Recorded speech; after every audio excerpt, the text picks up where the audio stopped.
What up, peeps? Welcome to the Podcast. I'm your host, John Telewa, aka the Bandit. And in this show, we explore the key elements that shape our fulfilling existence, from health and well-being to financial success, meaningful relationships, and the pursuit of happiness. We cover it all. Our guests include experts, professionals, and everyday individuals who have remarkable stories to tell. Tune in to learn practical tips, gain valuable insights, and discover strategies for personal growth and transformation. Whether you're seeking to improve your health, build your wealth, enhance relationships, or find lasting happiness, we got you covered. Welcome to today's episode.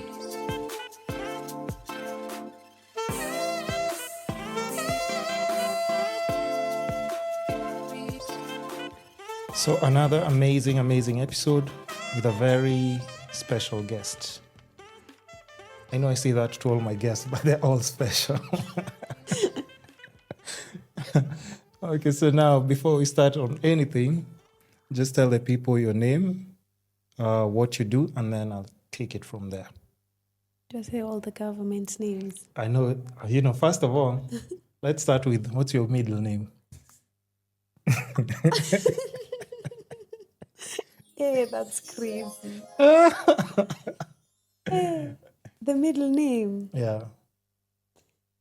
Do you really want to know it? I do, but if you don't want to share, No, is it my that bad? You see, the thing is that my mom could have found other better names, but then We'll listen, we don't judge. That's what's my middle name is Mutindi. Mutindi. That's not a bad name. It's not nice either. I thought it was a crazy name because I was doing my research and I'm going through your videos and then I'm like, guys, I don't even want to talk about my middle name. And then I was thinking like it has to be like some crazy name. Mutindi. Yeah. Does it have a meaning? I know it has a meaning, right? Always late. Really? Wow.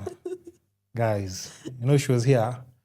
Was it an hour or 2 hours late? It was 45 minutes late. No, 1 hour late because we're starting at 45 minutes. But you made sure, lived up to your reputation. Okay, so now, anyway, just tell the people regular names and what you do. And then I'll take it from there. My name is Heather French and currently I'm a student, but I'm also a chef and a mixologist. Okay. So now the thing is, I think I came across a couple of your videos on TikTok. And now that I think about it, I had seen one of your videos a long time ago, probably a year or 2 years ago. But you've never been like that consistent with social media. Yeah, I've not been consistent, but I want to start being consistent now. Yeah. Right. So, before we get to just the social media thing, how did you end up now pursuing, is it culinary arts? Yeah, how comes? Is there anything else that you had wanted to do when you were a kid and then you changed your mind in between to now culinary arts? I've never really changed my mind. It's just when I was a kid, I always wanted to become a pilot. Oh, okay. Okay. And then I don't know. Flying school is actually very expensive. I have heard. Yeah. Clocking those hours, I hear parents are just complaining. And even if they pay, you'd rather pass though. Yeah, and when I finished high school, I was 16 and they weren't sure they wanted to invest so much money in aviation. They're investing in you, not aviation. Yes, it's you. In me, but see, I wasn't very serious. I was never serious. I was about to go there. They just didn't trust that amount of money with you. Yes. Really? Yeah. Okay, that's unfortunate. But is it something that you still think that you would have actually did well in? Yeah, I think so. But I might do it in a couple of years to come. But currently I'm doing flight attending. Really? Yes, I'm doing a course in Wilton, at Wilton. Hey, so how many things are you studying? Because what if they all go through? I just love, I'm still young. I'm still True. Getting my options open, knowing what I love to do. Yeah. Okay, kind of figuring out what makes you even happy. Yes. And I think you might as well just explore when you're still young than rather than trying to experiment these things when you're much, much older. Yeah, and now I have like flexibility to actually do them. And like later on, it's much harder. Responsibilities kick in and everything. Yeah. And then now, like even just before we go to that, like it's on. No, just it's okay. It's just not ringing mute it. anyway. It's not ringing. Okay. Yeah. So where did you grow up? We'll go back to like what you're studying. Okay. Where did you grow up? I have moved around a lot as a kid. Hey, wait. That's why you're here. Story time, guys. I moved around a lot as a kid. We've lived in several places, but I'll say the consistent place where we've lived in most is in Nairobi. But I've even lived in Garissa. Shit. I've lived in Kapsabet. I've lived in Machakos. How? I don't know. My mom just used to move around a lot. Okay, now a question. Like, of course, you do look different in all these places when you're going to live. Was there like something that was conflicting in you? Like, was it easy? Was it different? Was it strange? I don't know. I adapt to places very quickly. No. You adapt. What about other people who are noticing like she looks slightly different from us? How come she's not like us? Like maybe in Garissa you look different. Kapsabet, you definitely look different. Yeah, there we can't even lie. Yeah. So for you as a kid, like, was it just something that you just blend in with people and you're not even thinking about it, or it was a bit? I don't think I ever thought about it like that, because I think from a young age I was quite different from my peers. I don't know, like the people I associated with. Yeah. But then I never really noticed until like I'll just blend in, honestly. Really? Yeah. Other kids asking you why? Yeah, like in Kapsabet, they used to call me Mzungu. There you go. That's why I'm asking. That's why I'm asking. Because, kids are so innocent when they're asking questions. It's not coming from a malicious place. It's just like they're curious. Like, okay, how comes you look different? That's why they call you probably like Mzungu. Would you explain to them? No, I don't think I would, because I was even used to like these people who sit on the sides of the roads and they don't have anything to do and they just call people the whole time. Yeah. So I was used to being called Mzungu even by like grown-up people. So you're just like, we you just know what? ignore. Yeah. Okay. Interesting. So who's white and who's black in your family? My dad's white. He's half British, half Irish. Hey, so where's the French name coming from? Now you're just like, because your name is Heather French, right? Yeah. So where does the French come in? The French, it's just a name. Oh, it's just a name. It's been in my family, my dad's family, for years. I think the last traceable person with the name French from my family is back in the 1500s. Okay, so you better keep it in the family. So it's the least you can do. It's the least you can do. Wait, so is your dad like has always been living in Kenya? My dad lived in Kenya for a long time. Yeah. His parents came here during the colonial period. Wait, what? Guys, there's a bigger story time here. Maybe this episode should drop on Independence Day. Hey, I don't want to be stoned. No, but this is so interesting because I think now at times, like, once you grow up, you start realizing so many different stories and how they play out. And like, even like now I hear about kids from this family, from this. Wait, so was he like actually a British soldier or something close? No, his dad was in the military and he was deployed here like right before independence. What? Yes, my dad's dad was deployed here, my grandfather. And so my dad, I think that time, it was 1960, so I think he was like around 1 year when he was deployed. And we got independence in 63, yeah? Yeah. So his dad was deployed back, but his mom stayed. But he went with the dad. So he was raised in the UK, then later on came back to Kenya because his mom was living in Kenya. Yeah. And fell in love with a Kenyan woman. Beautiful love story. Wait, but are you comfortable sharing like such a story? I am very comfortable. Oh, okay. Yes. On TikTok, you've never talked about it though, right? Yeah, I've never. I was really trying to like dig out like some stuff. I'm like, she's not posting anything. I can't tell anything. I go to Instagram, it's just pictures and stuff. Okay, but that's like an interesting story. So like they met, and why is there ever has there ever been a discussion why you never went to just live probably in UK and then you just stayed in? My dad used to love living in Kenya, and I don't know, he just loved Kenya. I don't know why. Yeah. Because even a lot of my family is here, even like from the white side. Oh, Yes. interesting. But hey, we need a book. We need a book. You need to tell your dad, write a book or something. Dad, or is your grandpa still? No, he's dead. But my dad did write a book about his life, yes. But he didn't publish it. There's just the Hey. manuscripts. Oh, you have the manuscripts? I'll tell you what we can do. I'll tell you what we can do. Yeah, but you know, that's like a really nice, interesting part of history, because now I also have, there's a guy featured on the podcast. He takes people around Karura Forest talking about just the evolution and independence and all those things. But it's interesting because they pick like one family and tell their story. Oh, wow. So you see, you know where I'm going with this. Yeah? You need to steal those manuscripts. I should. They're around, but now he's late. Oh, wait. Yes.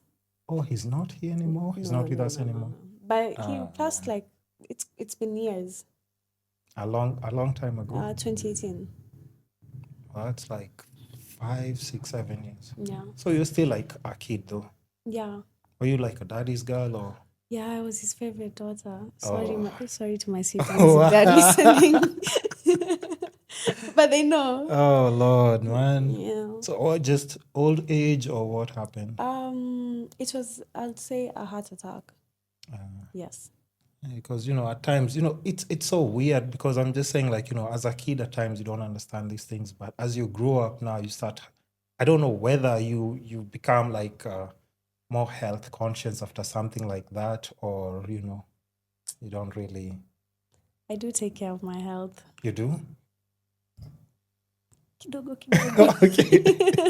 Ish. No, as long as you're trying, I think it's good because, I mean, you see, like, something like that happens, like, then it also just tells you, like, you know, maybe you can get a few extra years by just maybe exercise, eating right.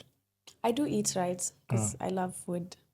Okay. I'm Well, a chef. we're getting to the culinary part, first of all, because I also like cooking and stuff. So when I saw, like, you're doing the culinary arts thing, oh, wait, I don't want to mix my questions. Let's finish with the family first, and then I'm going to the culinary. You said, like, somewhere on your TikTok, you've been raised in an all-girls family. Yes. So it's all sisters. Yeah. Jeez.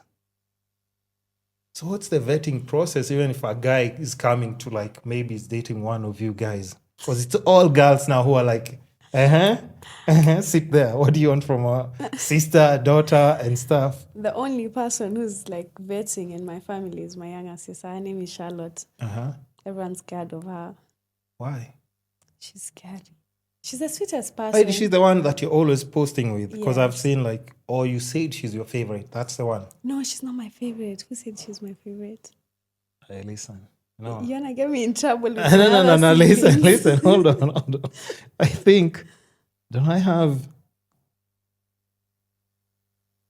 Yeah.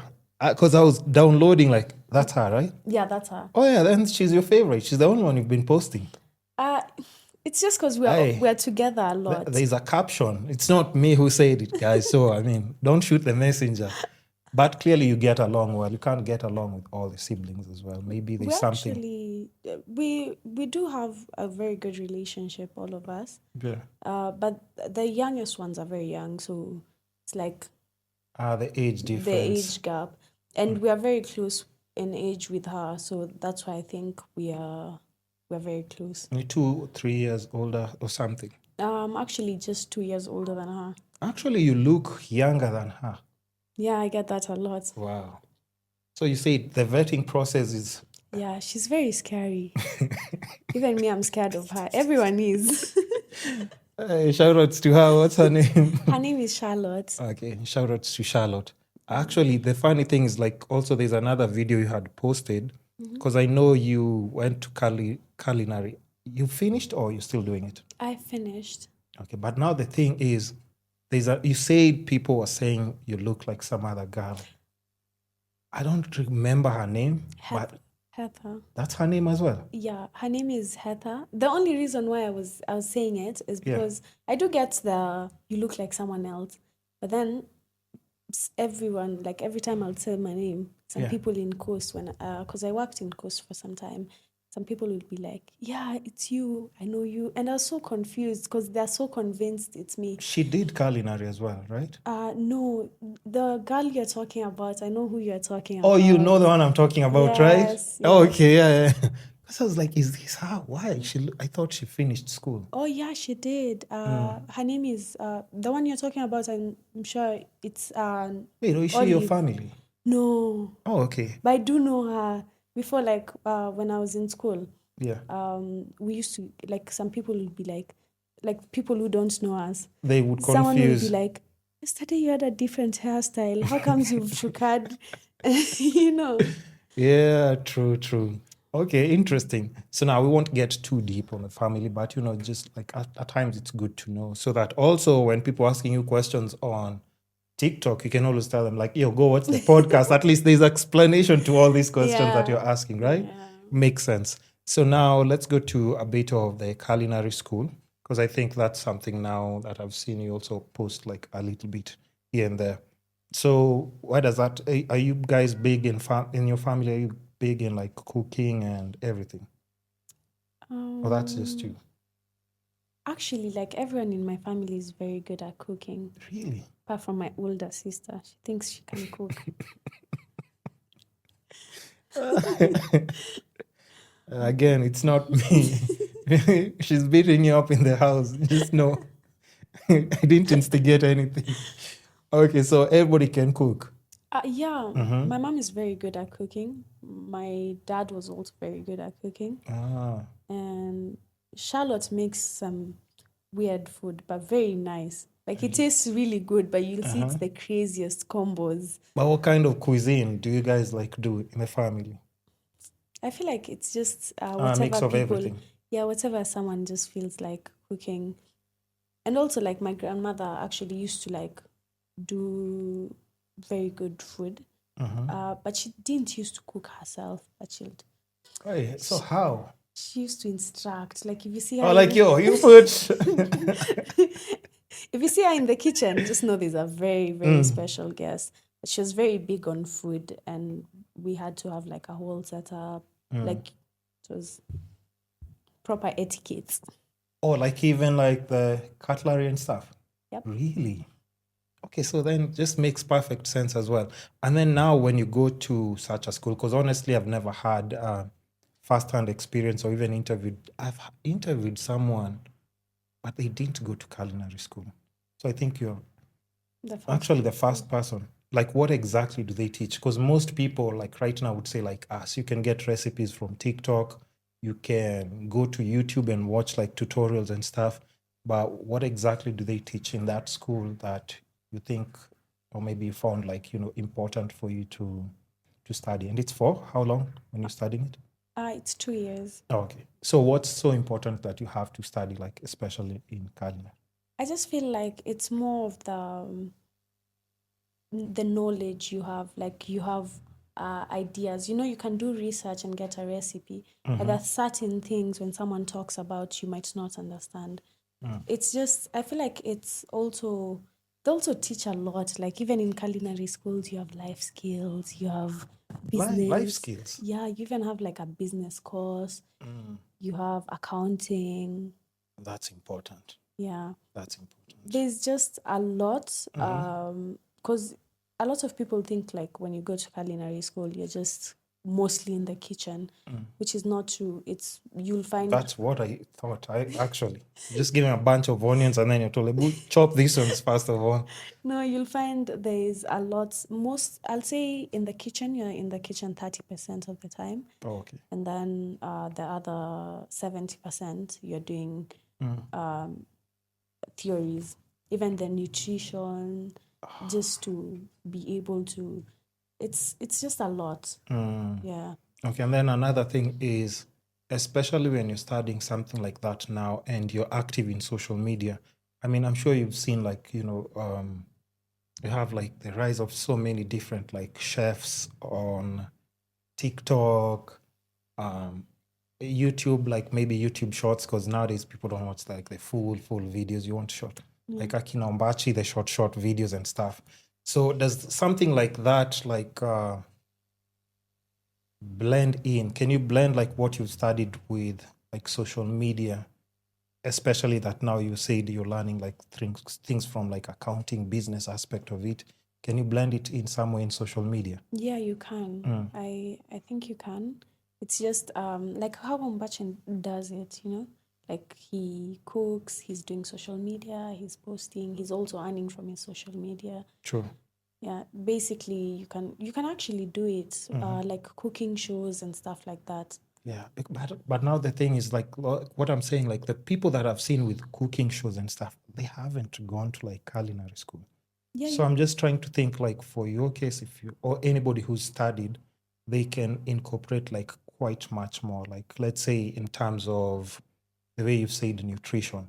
To be honest, like a lot of the food that we're seeing like on TikTok, those things will definitely. I don't think you can eat like that daily because I don't see any like nutritional aspect of it. Like the people who specialize on just meat, and we don't see greens, or maybe somebody telling you the importance of if you mix these kind of proteins. What are they called?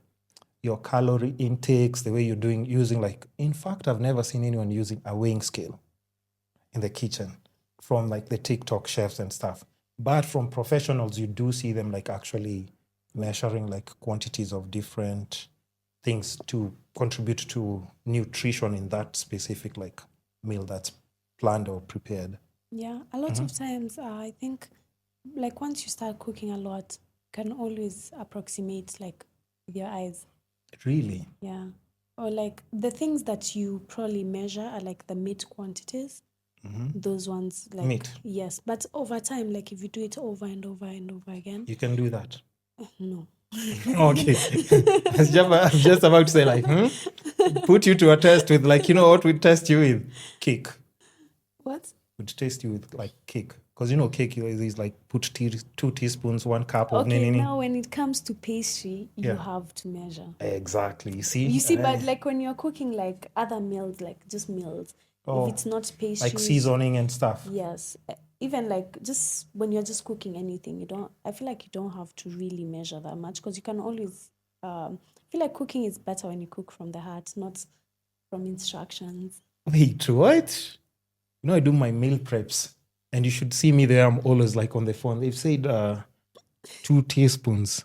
So I will do and make sure, I swear. No. I swear. So I've never understood how people can just do like, like the Salt Bay thing, or take like the nini and just shake it like 2 or 3 times. Sometimes when I actually cook, I don't taste my food until it's in the table.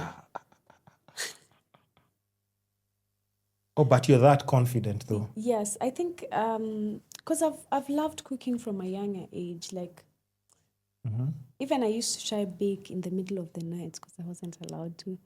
So Wait. I'll go to the kitchen and then start like trying to bake. When people are sleeping. Me and my sister, my younger sister, we used to sneak in the kitchen at night, then start baking. Then they're wondering, what's that? Something smells fresh. Fresh bread, pastries. But like baking, you actually like have to measure.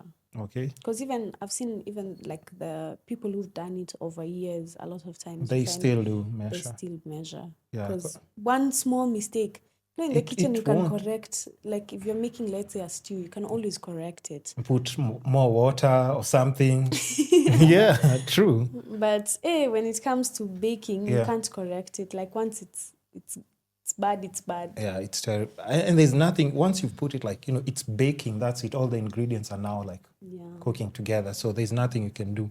And I actually do bake. At times I do eat bread occasionally, but I bake like these oat cakes. I put dry fruits and everything.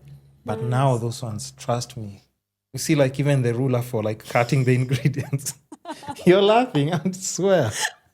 I take the ingredient, I slice, I make sure it's like exactly what. But my results nowadays, it They're used to good. be mushy, but nowadays, like, I know like what I can add to make the, cake like slightly soft and any. But they actually always, like if I follow instructions, actually I do have them on my phone if I'm not wrong. Let me see. And then you can tell me if I have, what can I look for? I actually don't like baking. Really? I think that's the best part for me when it comes to cooking. Because with baking, after I do everything and just leave it, I know, check maybe after 30, 40 minutes or 1 hour. Oh, nice. Yeah. That's nice. So this is just like a healthy option if I'm trying not to have bread. So it works out. It's not bad. I don't like baking because you can't really like be creative. Oh, because you can't But I'm good at baking, but you'll never actually just catch me in the house baking, not unless it's bread or I'm trying to impress like my family or something. Yeah. Right. So what kind of food? What's your favorite meal to make? I can't choose. I don't think I can choose. No, you have to have a favorite. Okay, like three meals that you do really enjoy.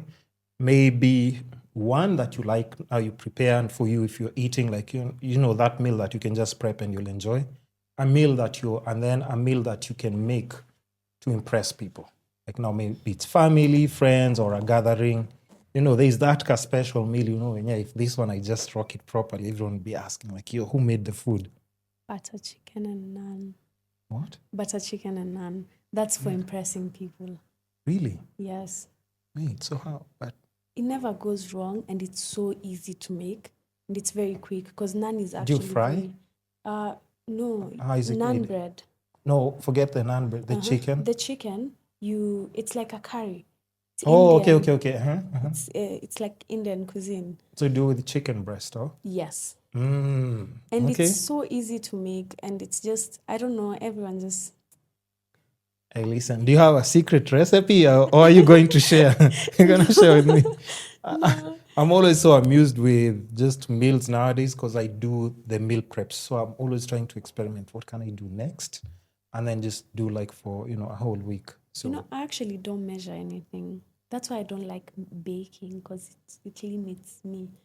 Just feel like sometimes I'll even go to the kitchen wanting to make something, and then I'll end up making something else. Because once I'm there, I'm like, if I make it this other way, it will be better, Oh, wait, I'm just trying to wonder, is it that you don't like social media as much, or you're just that person who likes being low-key? Because like for me, I'm always saying like, I always just post probably too much, but it's also helped me like earn a living as well. Yeah. But, because you seem so passionate, and I'm just trying to wonder like, how come some of these things that you can do or you enjoy doing, you just don't post at all? I don't know, honestly. Even me, sometimes... See, the thing is that even like, if you see like the best moments I usually have, I don't have memories of or pictures of them. When I'm enjoying something too much, I just forget to even record. I'm like, but that's a good way of living as well. But I do always want some memories with me, come to think of it. Me, I always want memories, but then sometimes I just forget. I'll just be like, okay, once I've made this food, I'll plate it, I'll take a picture or something. Yeah. I'll forget, I'll start digging in immediately. I had a hard time looking for research. There are people like, I always have crazy notes by the time they land here. But for you, I was just looking at 1, 2, 3 posts. And then I'm like, yo, that's for 1 year. I have to go again. I'm like, another year, 3 or 4 posts. I'm like, wait, what? It makes no sense. But I think if you do a little bit of social media engagement, because I can tell, like, you're very well spoken. You do have, like, you're clearly intelligent. Thank you. Definitely, I can tell you're a troublemaker, but, I Not a stand to be corrected. Not a troublemaker. I stand to be corrected. Not a troublemaker. Well, if you're not, that's a good thing. But I think social media, you can use it for so many different things. So now, when you're doing your studies in culinary arts, is that what made you want to go to coast and pursue it as a job, or was it internship, or what made you go down to the coast? The first time when I went to the coast for a job was an internship. I was in school. So after, I think sometime last year, see, I have this thing of sometimes when I get tired of places, I just leave and go somewhere else. That's what you did? Yeah, I just was like, my heart just feels like I should just go to coast. So I actually wanted to go on holiday, so I booked a B&B there. I went for it was 3 days. Went for those 3 days, and I was like, no, I don't want to go back. So I went to my auntie's place who lives in the coast. Yeah. We're very close. She's a very amazing woman. I went there and I was just like, I was like, hi. And she's like, you stay a bit. I was actually thinking of that. So let me stay. And so I stayed. And I was like, okay, now since I'm staying, it's instead of being idle, I'd rather get a job. So I got a job as a mixologist. Okay. Because I don't know, cooking in the coast sometimes is hectic because you're in the kitchen, it's hot, the environment is hot. So that heat. Yeah.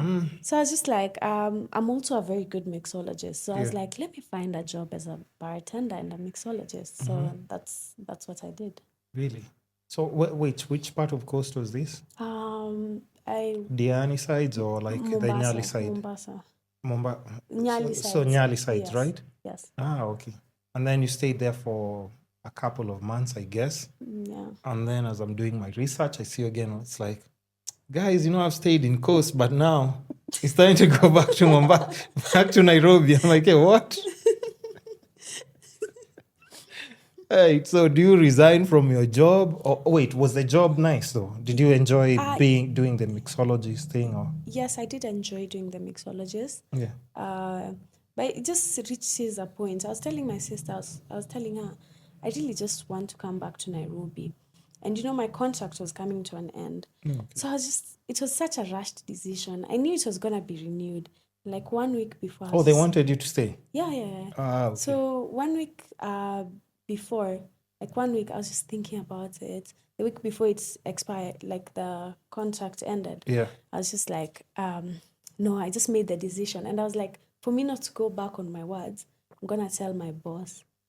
So I went and got my boss used to come the bar where I was working. So I just told him, there were 2 bosses. So I told one, I was like, my contract is coming to an end. He was like, no problem, we'll renew it. And I'm like, no, it's not that. It's I'm leaving, so I thought it's better I tell you. Yeah. And he was like, what is it? Is it the salary? I can increase your salary. Yeah, they just they want you to stay. I was like, no, it's just, my heart feels like now whatever I was to gain from coast, I've already gained it, so it's time to move to another chapter of my life. Okay. And I was just like, let me just go back to Nairobi and pursue cabin crew. And how's that? Okay, so now you come back to Nairobi, and I think I've had I've had 3 people who done cabin crew. I actually had a lady from Emirates. It was very interesting with her. And then I had somebody who was studying, but they haven't started working yet. I don't know. I can't remember what was the reason. But so now for your case, picking something like cabin crew, is it because it's something that will give you an opportunity to fly around? Yes. Or let me not even mention the other alternatives. It's just traveling around the world as I'm doing my job. Like Yeah. I'm already in the hospitality industry. So basically, it's just like service. Cabin crew is like service and doing, like, you just have to be, it's like you're a safety officer, and True. also you have to do service. It's part of the job. And I'm already in hospitality, so I do not mind doing service while I'm traveling around. And actually, maybe that might suit you because you're the kind of person who's waking up in the morning and deciding to go somewhere else. I mean, that makes sense. That makes sense. Yeah. However, for something like cabin crew, I don't know. Are you the kind of person who get attached to friends, relationships, families? You always want to be close to them. Actually, I think I have a problem. No. No? Yeah. Well, what the hell is wrong with you? I don't know. Wait. You see, the thing is that You can just wake up and, Yeah, I actually love all my friends, but I'll even stay for like months without contact. And I'll just even a message. I'll just remember, oh my God, it's been a month, I've not texted. I left like her on red or something, or, Yeah. But the thing is that I have very good friends. They know how I am. Oh, so they won't take it personally or anything. Yes. So it's even sometimes my family is the same. Like I'll stay for some time without contacting anyone. Oh, hell no. I'll be like, yo, wait, what's up with intervention? We need to talk, eh? Have a seat. No, but I think with cabin crew, because what I gathered from the people that I know and people I've interviewed, you will experience like those spikes of like really nice excitement, new places, new people. But then again, when you're just making probably like a friend and you're having a good time, you have to switch off that button because you have to go to the next destination. So a lot of friendships will be kind of like the way you love them anyway. Yeah. Just a sprinkle here, and then you're just moving around. Yeah, because I feel like a lot of times, I don't know how, but like for me, out of sight, out of mind. What? Yeah. No, wait. But I genuinely do love the people in my life. It's just, that's how I am. If somebody's dating you, make sure you use her words again, Esther. But because for me, I think that's one of the things that I think it's not that easy. Like when I like people, I do want to be around, or even if I'm going somewhere, I'd want to come back. I don't want to I'm not the kind of person who'll just like move to UK or France and stay for like 5-6 years. No. Plus, I do love Kenya though. Even me. I mean, Kenya is a beautiful country. Very beautiful. If you've experienced winter, actually, I mean, not say, because I wanted to say, like, the way Gen Zs hate Kenya. No, we actually, the thing is that Gen Zs love Kenya. Really? We hate the government. Hey, listen, first of all, I don't know if you want to talk about that. We can mention it, but we can't. We can't. No, we can. But for me, it doesn't affect me in any way. But I wouldn't want you to, maybe because when you're going somewhere to work and then somebody is pulling a clip from a podcast, you remember you said this, and this company is owned by who? Like, like look at the door on your way out, just tell the people goodbye. No. But what do you think about I'm just saying for safety reasons in regards to work, because you're still like pursuing so many different things. For me, I can say anything, and I don't do an 8 to 5. My podcast is not sponsored by any brand, so I can say fuck anyone. But it won't affect me, but I wouldn't want it to. It wouldn't affect me though. And if it was to affect me, see, I personally stand on my words. Hey, listen. I've had people on the podcast before, and I do strongly believe when they're saying something, they mean it.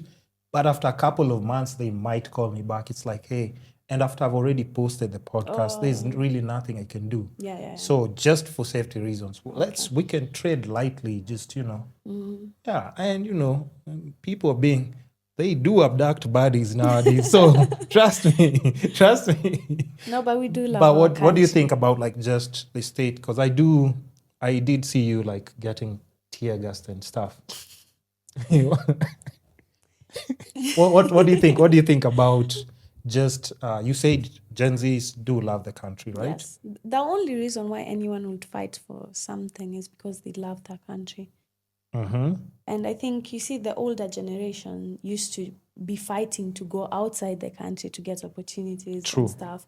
But you see, we love our country. We want the opportunities to be home. Here. Yes. Like what opportunities are you trying to get that you haven't like not even opportunities that as haven't well. been provided for you? You see, you can even have you can get opportunities, but the problem is the taxes, and they don't even account for that money. A lot of that money isn't accounted for. True. So if I'm paying taxes and I'm seeing, when I was working, it's compulsory to pay the SHA and SHIV. I do have insurance, but one day I was just like, okay, I've been paying. Let me just see, if these other insurance will work, the SHA and SHIV. Yeah. I just wanted to see. But they were just like, no, we don't take that. Like, okay, just use my insurance then. Okay, so like what's apart from things like tax and stuff, because I've always tried to explain to people, and because like now I'm that older generation, because I've seen like a couple of presidents, and I've just been trying to tell people, I think once you travel a bit here and there, and if you're keeping up with updates about what's happening like everywhere just in the world, there is no single place that doesn't have corruption. It's true. Every country, like in fact, I would just challenge anyone, just name 5 countries that do not have corruption from like the top, like Nini. And again, of course, let's not mention any names. We have special chance, but listen, but I'm just saying, like, do you think do you think there's any, like, even the top of your head, like 5 countries that are purely, no, nobody's stealing money, nobody's doing like, I don't think so. There's definitely corruption in almost everywhere in the world. Everywhere, not almost, yeah. Everywhere. But then you can't make it. You see, the thing is that a lot of countries hide it. Can't make it very... Okay, not really like hide it. But they do make it. Okay. No. Just finish your sentence. I'm pulling something on the Nini that I can share with you. Yeah, but just finish it's not that visible, True. And also, I feel like corruption is just something that has been there for the longest time. It's very hard to get rid of. You can't get rid of it. Mm-hmm. But when it becomes like, I don't know, I'm gonna say something I shouldn't say. No. Let's just play nice, because like I said, it's not for me, because I know but you. When you're doing it with so much greed, and not even like doing anything for the country, because we pay so much in taxes, but I've not seen any improvements anywhere. I mean, so do other countries, though. Yeah, but. And me I'm just playing devil's advocate. I'm not paid by the government to say anything. I'm always saying, like, for me to just engage with people, I'm always trying to look about all aspects. And I'm trying to think, like, why are these other guys still doing what people are complaining about? Because they're normal people. But it's not like they're psychopaths. Yeah. Okay, some of them, at least some of them can be. But you know what I mean. Mm-hmm. I was even asking some people, yeah? There was a day we were having a discussion about like the government and everything that's happening. I was asking these guys, is it, let's say you're saying one term, yeah? Must go. Yeah. But like, would you say that if the person decided to give you a high-paying job and you are eating part of that, would you still have the same opinions? Yep. And a lot of people were just like, because it's people I know, they were being honest, and they were like, everyone I've actually asked that question, almost everyone, not everyone. What did they say? They all said, I will take the job. Oh, yeah, you see? And I will eat with them. So the cycle can't stop. The cycle can't stop, because a lot of people aren't actually like, I do believe there are people who are genuinely fighting for like a cost, but very, very, very few people. But then, if the same people who are fighting for it, if they're given like a chance, of course, to share it, they'll also do the same thing. So that means we're all going back to the same cycle. And then what the craziest part is, like I said, me, I can talk about some things. You don't want you to say things, and then listen. You do know, like, our president used to protest, right? Really? Yeah. Against, like, previous government. Oh. Like exactly what you guys are doing right now, he used to do the same thing. To which Like government? protesting, getting tear gassed, jumping over like a fence, like I think it was Sharia house and stuff. Like those clips are there. To which government, though? Oh yeah, they're the older government because he's not there anyway. RIP, from like Akina Moi era and stuff. Oh. Yeah. Wait, he was protesting Moi? Oh, he was protesting. Yeah. I thought he was in Moi's Kanu. Hey, what? Yeah. What the hell was he Oh, no, He no, was no. in Hold the- on, hold on, hold on, hold on. He was. Let me not get my facts wrong. No, hold on. He was a youth something for Kanu. Before but I'm that? not very sure, but like he was a youth something youth in Kanu. Yeah. And then after that he became an MP. Yeah. Okay, hold on. He became an MP for what? Some place in Wasingishu, I think. Let me pull my. So what was? Let me figure out what he was pro. But if I type protest, it will just bring for me like the current ones. The only thing he's protested is probably like when he was chatting shit about Ruhuru. No. But he was protesting. Okay, I can't find Nini, but it was. I'm trying to see.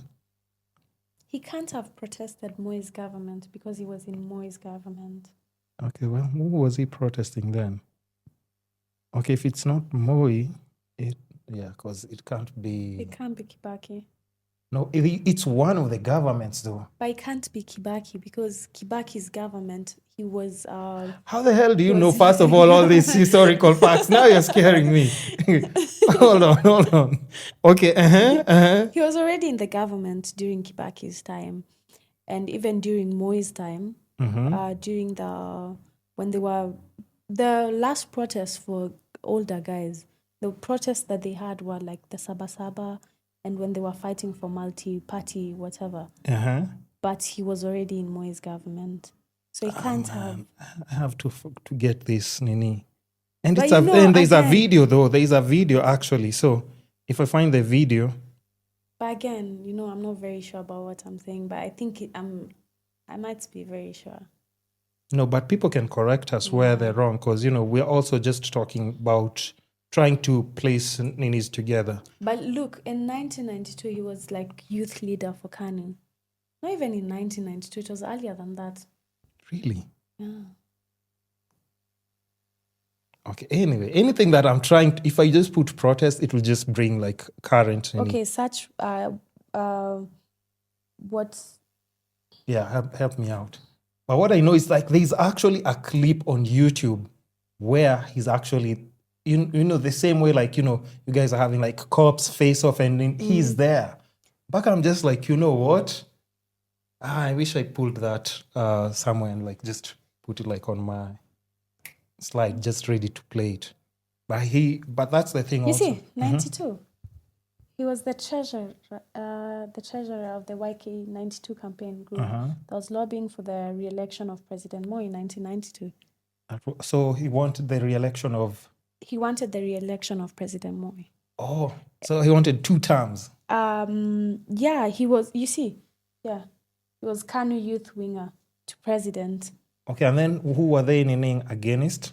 There was no, by that time, there was no multi-party in Kenya. How do you know these things? Wait. I should be knowing these things. How do you know all these facts? Wait, so where is your interest for politics coming from? Or just like... No, I've always wanted to be a politician as well. Really? Yes, I will pursue it later on though. Hey, guys. It makes sense. Okay. Now it makes sense. But here's the thing, though. I think, but you're pursuing so many different things. Yeah. And one thing about you, that's why I'm saying, wait, has anyone ever reached out to you for a collab? I think they have. I just don't reply. Hey, guys, no? No, you know what that means, guys? I will be replying. No, you don't have to. Just respond to the important people and, Yeah. That's why she's here. And also I'm trying to like now start being serious with social media. Yeah. So I'm trying to also put myself out there. That's so crazy. as that. Because the other day, it was just like, crazy enough. Like, did you hear the minister talking about you? Huh? Didn't hear the minister talking about you? Me? Yeah. Which minister? Let me see. Is it a minister or like just a government official? Talking about what? Talking about you. Me. Yes, you. I'm at the protesters. You and the protesters. Tear gas is actually so, Listen, me, I was just looking, and that's the craziest part. I'm just wondering, like, actually, most of the protesters are psychopaths, cause there is no way. The whole city is just CBD is full of tear gas. People are just walking. They're just walking, vlogging, posting videos, and then in my head, I'm just like, wait, because for me, even 100 meters away, I can't stand tear gas. I start choking, my eyes, I can't do anything. Kwanzaa, when they throw it next to you, you start choking. Like, you see everyone next to you is just going down, wanting water. Like, you can't feel like you're being choked. You can't breathe for a minute. So I don't understand how guys are doing that from like midday till evening. At one point I got used to it. No. Wait, let me see if I can play this. I don't know if it will play. No. Oh, I hope it's connected. Let me see. If it can play, that would be nice. If not, saying it's connected though. Come on. Why aren't you playing? Okay. I'll just play it through speaker. That's tear gas in the water cannons. How do you tear gas a body? How do you tear gas a body? Surely, sir. And then you come and tell us that the democratic space has been expanded. So what is happening is... That is Sifuna. Yeah, definitely. So, and then here.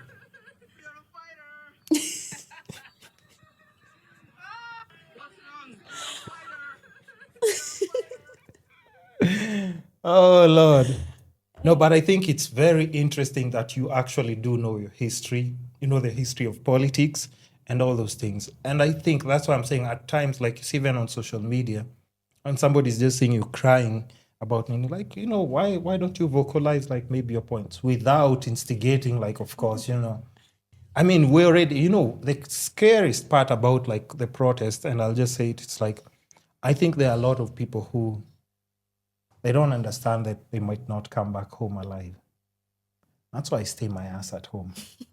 Because I do know, those people who always just have bad luck. I'm kind of like those people. You have bad luck. Yo. You see, like in certain situations, I can just tell, when you can just wake up and say like, this is not my place, hardly any bad thing happens to me. Like, come on now.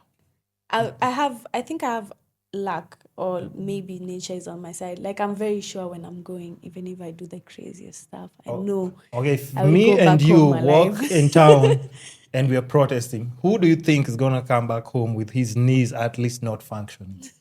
Who are they going to start with, me or you? No, you. Exactly. So you see, I can't. But it's even more dangerous for women out here. It is, but not, I don't think it's with the cops. It's dangerous for women with like now the other protesters who had like ulterior motives. And that's why I was saying, like, I think people do not understand. You're mixing with so many different people. You're actually mixing with psychopaths. True. Because if you see the results of people getting robbed, being beaten up, I had like, sexual assault, all those things. When you wake up and leave the house, you should be aware, at least just be aware that those things might actually happen to you. Yeah. So, I mean, for my case, and I'm saying I'm always playing devil's advocate, not to protect or like talk on behalf of the government, but it's just like we have to understand. People have been. I have a friend, and I was telling him like on our WhatsApp group, because me, I'm a millennial, I'm not Gen Z. But here's the thing. I told him like, bro, I've known you for more than 10 years. You've been complaining about each fucking president who was appointed. I mean, at this point, I can't even listen to your conversation anymore. So who do you want to be the president? Because you can't complain about everyone. And then when the next person comes, and you then say again. the other one was better. But I did I liked Uhuru though. I loved Uhuru. I liked Uhuru. Me, I didn't like him. But I loved him. But here's the thing: when he was there, weren't people like he even left Twitter? Why? Yeah, and also like I feel like when Uhuru was there was a lot of money in circulation. There was money in circulation, yes. Quite a lot. But until he said like, okay, guys, there's even a clip of him who said like, okay, guys, you've said I leave. You see the thing? I've left you in good hands, and then the unfortunate part is like once you've decided as a country, you can't just take it back. I think that's where like I'm always trying to say, you just don't say like in fact, like my biggest issue was, and you can just give me your opinion, like then the way we said, we don't step on anyone's toes. I was just saying, when people are saying they're going to like, let's say State House, right? To remove the current president, right? So me in my head, I'm thinking like, so you guys think he's just seated here, like on a chair, like the way a king normally sits in a chair. And then if you remove the throne, you have dethroned him. And then now you can take, in fact, who are they going to put on the throne? See, probably it's going to be like a coup. Okay. So that does mean the army has to step in, right? Yes, but the Ruto is very ruthless. Wait. One time is very ruthless.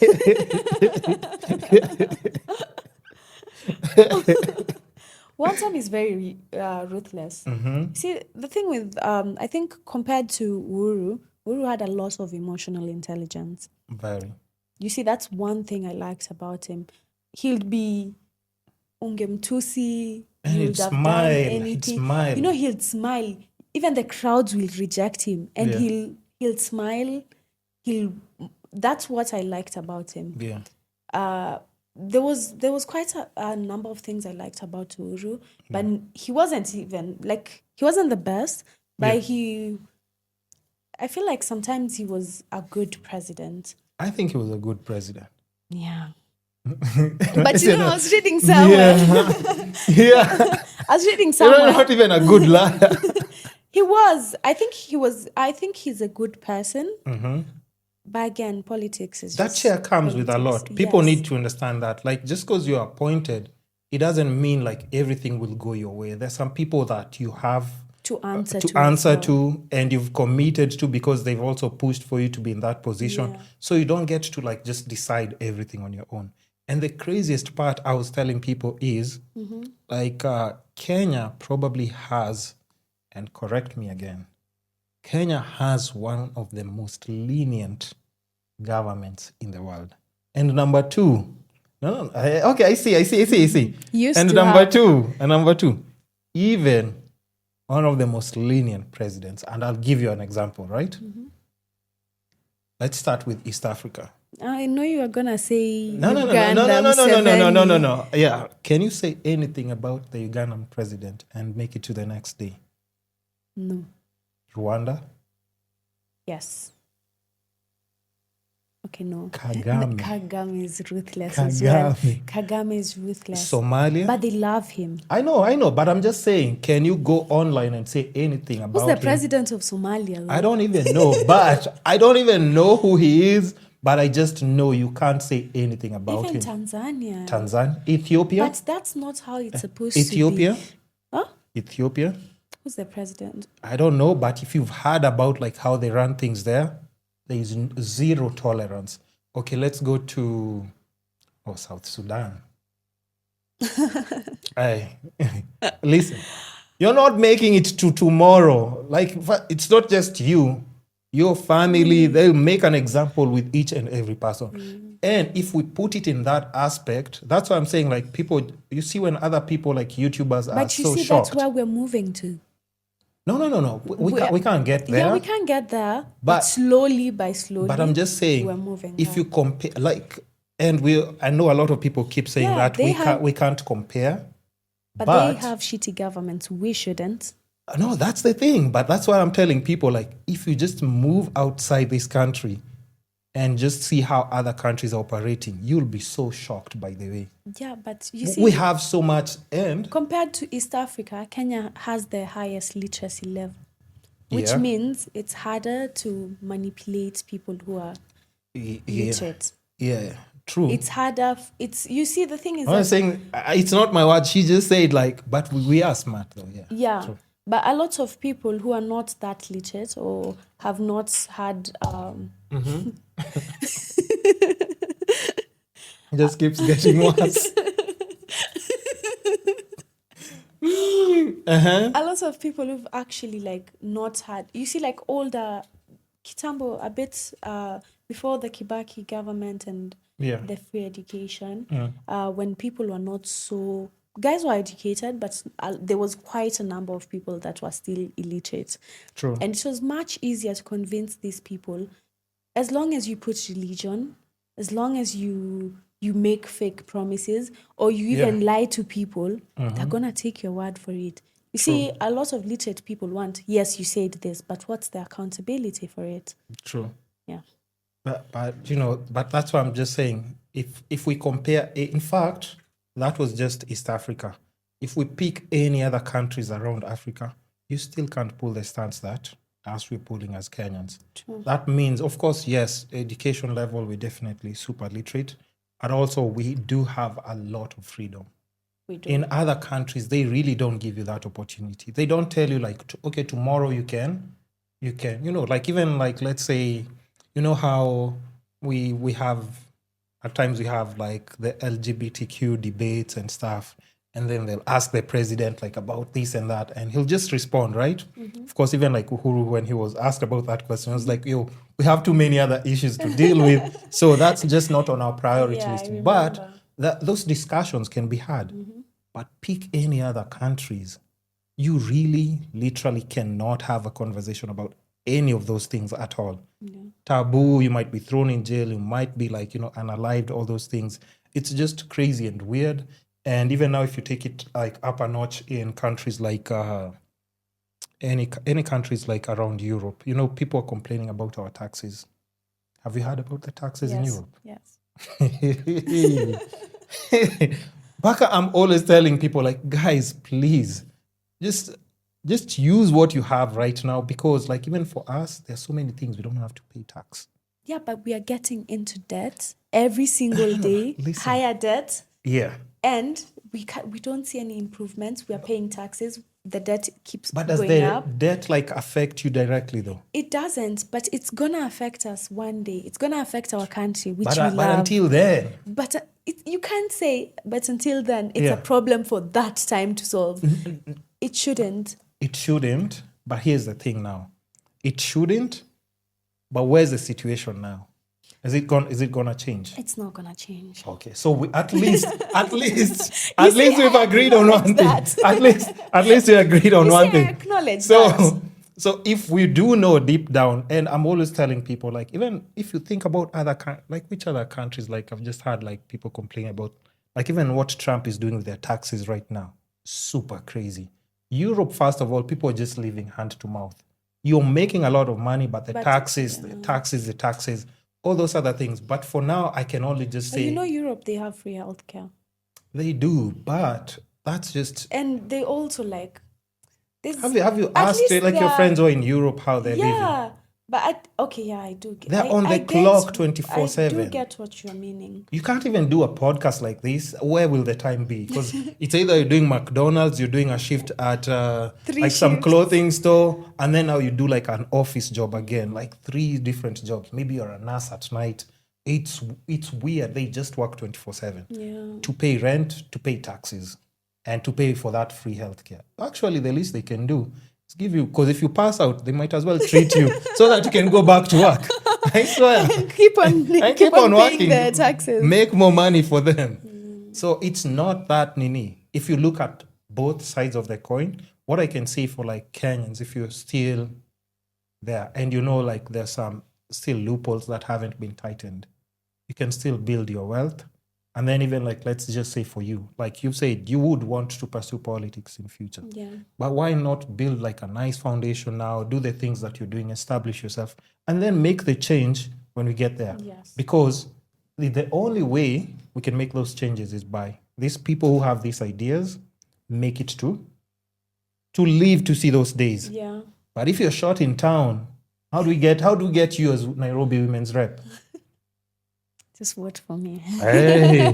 No, but I'm just saying, so you also understand, I was trying to tell people are saying like, some of millennials are coward, but I'm like, no, if I want change, I need to be alive to make that change. Yes. And at times you also have to understand, like, think about even like the rules of, or maybe at and more.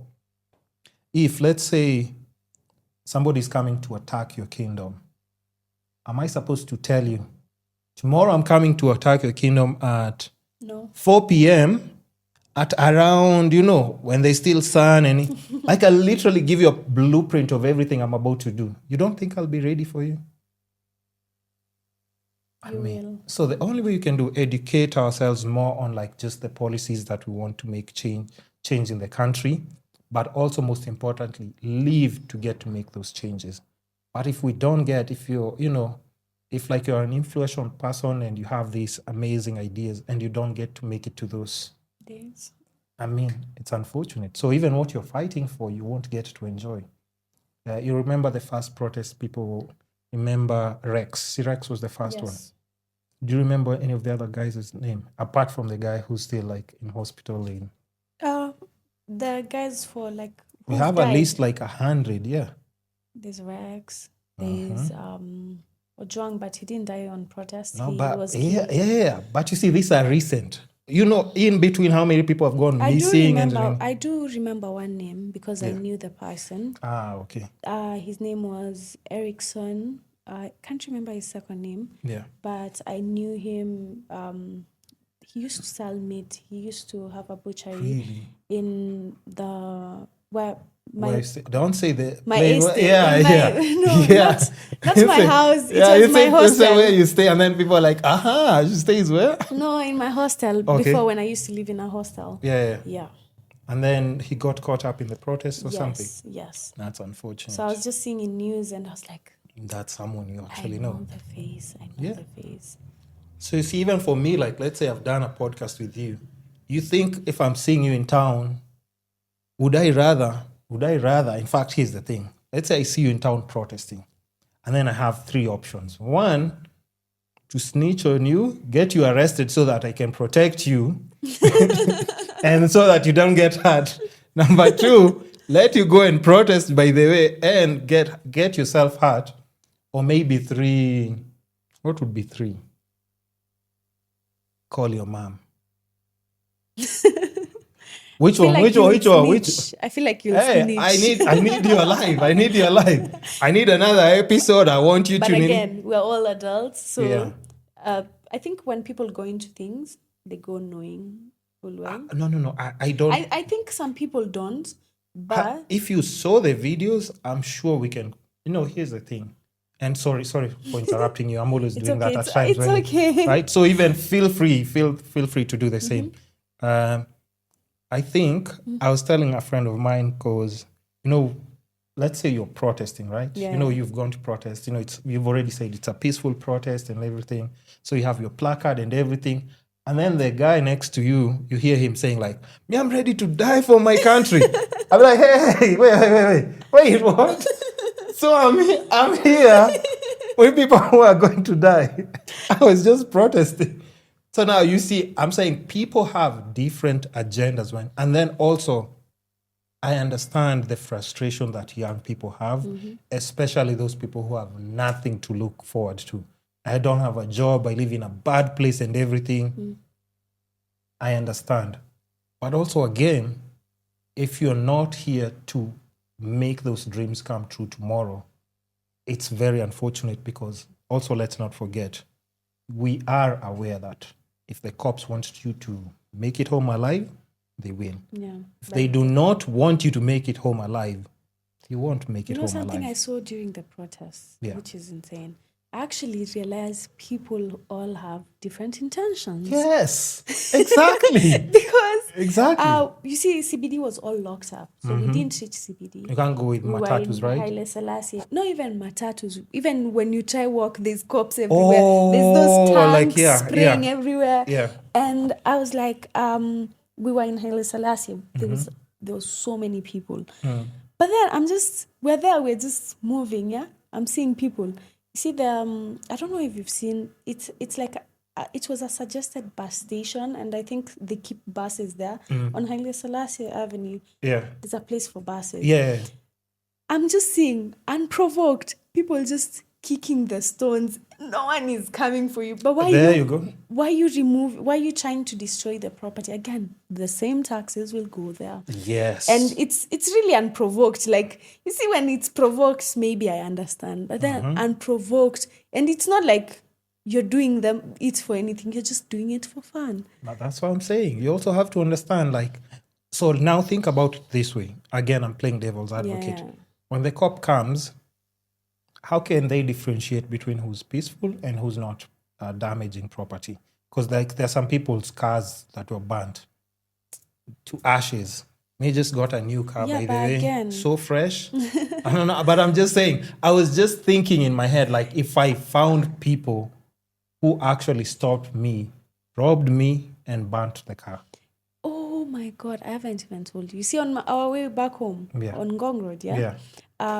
we went to my friend's place in Culinary, and we were just staying there because we were a group. I was with my friends, and we stayed there for like 1 hour to just rest, or 2 hours. Yeah. Then we decided to head back home. The way home on Ngong Road, there was tires, and we actually stayed there because my auntie told me outside they're even throwing tear gas. We can smell it from the house. Just stay where you are. If you're safe, stay where you are. Don't come right now. So later on, we were like, okay, it's probably cooled down, so let's go. We go, these tires. It's at night. Mind you, it's like 10. Yeah. You just see, and apparently there was even a car that was banned on the road, and for no reason. And now people from Kijiji, like guys from the lower sides, were just there. Some people just decided to take the opportunity and rob people. Of course. People who are unsuspecting. You just go there, you're being robbed. Let us see. Yes. And we even had to pass like a back just route to try and but like when we got close, because my friends like know people around, and it's very like, it's just, if you use the back route when you go, my house is very close there, so you can just drive very fast, and See, just spoken like a true Gen Z. Like there was actually people getting robbed, but there's a back route. First of all, you tell me back route. I'm like, hell no. What do you mean? That's not an option. What do you mean? You'll have gone back. Yes. Yes. No way. I was so tired. I just wanted to shower and eat and sleep. Yeah. But also now, and I think it's good to fight for freedom, but I'm always trying to tell people, like, we don't want those, like, even just picture like people who live with civil wars every other day. Because, that's like a one occasion thing that guys get to do that. There are people who live like that. When you see like the Syria bombings, and like the people who actually live like that every single day. I mean, I keep telling people, and also people need to understand, why do you think all these tourists are coming to Kenya? And, they're trying to settle, buy land, buy like a beach compound. Because they know, like, there's no other place like Kenya. It's actually very beautiful. Beautiful, and animal. Freedom. But then again. Organic food. True. Animals. Again. I know, but listen, we have to focus on the good things, the though. positives, we have a very beautiful We have to focus. Just a few individuals. Of course. Make it. Of course. A bad place to live in. It's a very beautiful country. Very. People are nice. People mind their own business. And I think we've gotten to a point where even like, like there's a time tribalism was a thing. But now we're not even looking at things that way. Like people have already like blended in so many different ways. Like you can go in a house, like everybody's from different parts. No one's going to start. Nobody's, it doesn't even matter. Kitambo, you'd go to someone's house and they're like, hi, how are you? You're probably saying hi, and they're like, oh, what's your name? And then you say, What's let's the try to second get name? that The second other name, one. yeah. What's that other name? And then you're like, you see, I have 2 English names, so I'll say. And they go, so what tribe are you?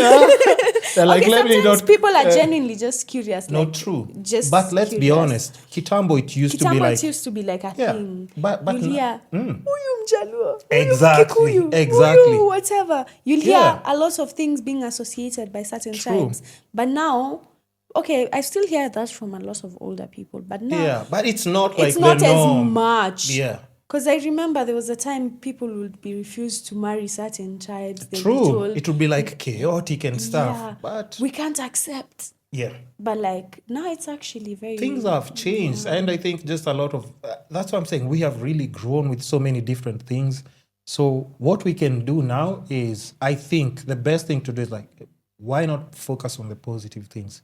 Because let's say we've admitted like some of the negative ones, it might not change anytime soon. Yeah. Let's just be honest, because like that system is there to stay for a while, no matter what we do. And we can't go out and we can't do the kidnapping. We can't do that. They're the ones with the power to do that. So we might as well understand and just focus on the good things. Like, and that's what I'm saying, like build a nice foundation. If you have a platform, if it's social media, you can use it in a very good way. You have like these ideas, these thoughts, and the way you can express yourself, your creative side, build your brand. But even by the time you get to, like, of course, you can replace. What do you think about Passaris?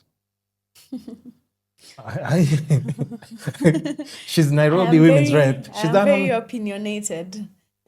I don't think she can do anything to us. Does Yeah. She doesn't send goons, right? She does. You think?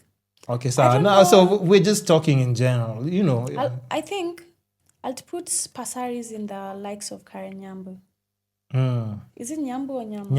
Nyamu. Mm-hmm. Yeah, I'll put Passaris in the likes of Karen Nyamu. Mm-hmm. She basically, a lot of times, before I used to listen to her, like I used to hear some things she used to talk and it makes sense. Before,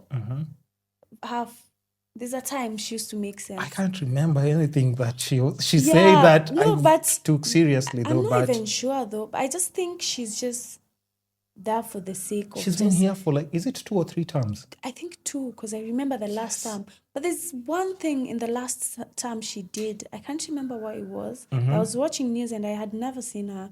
And I was like, oh, she's actually like, she's talked something that makes sense.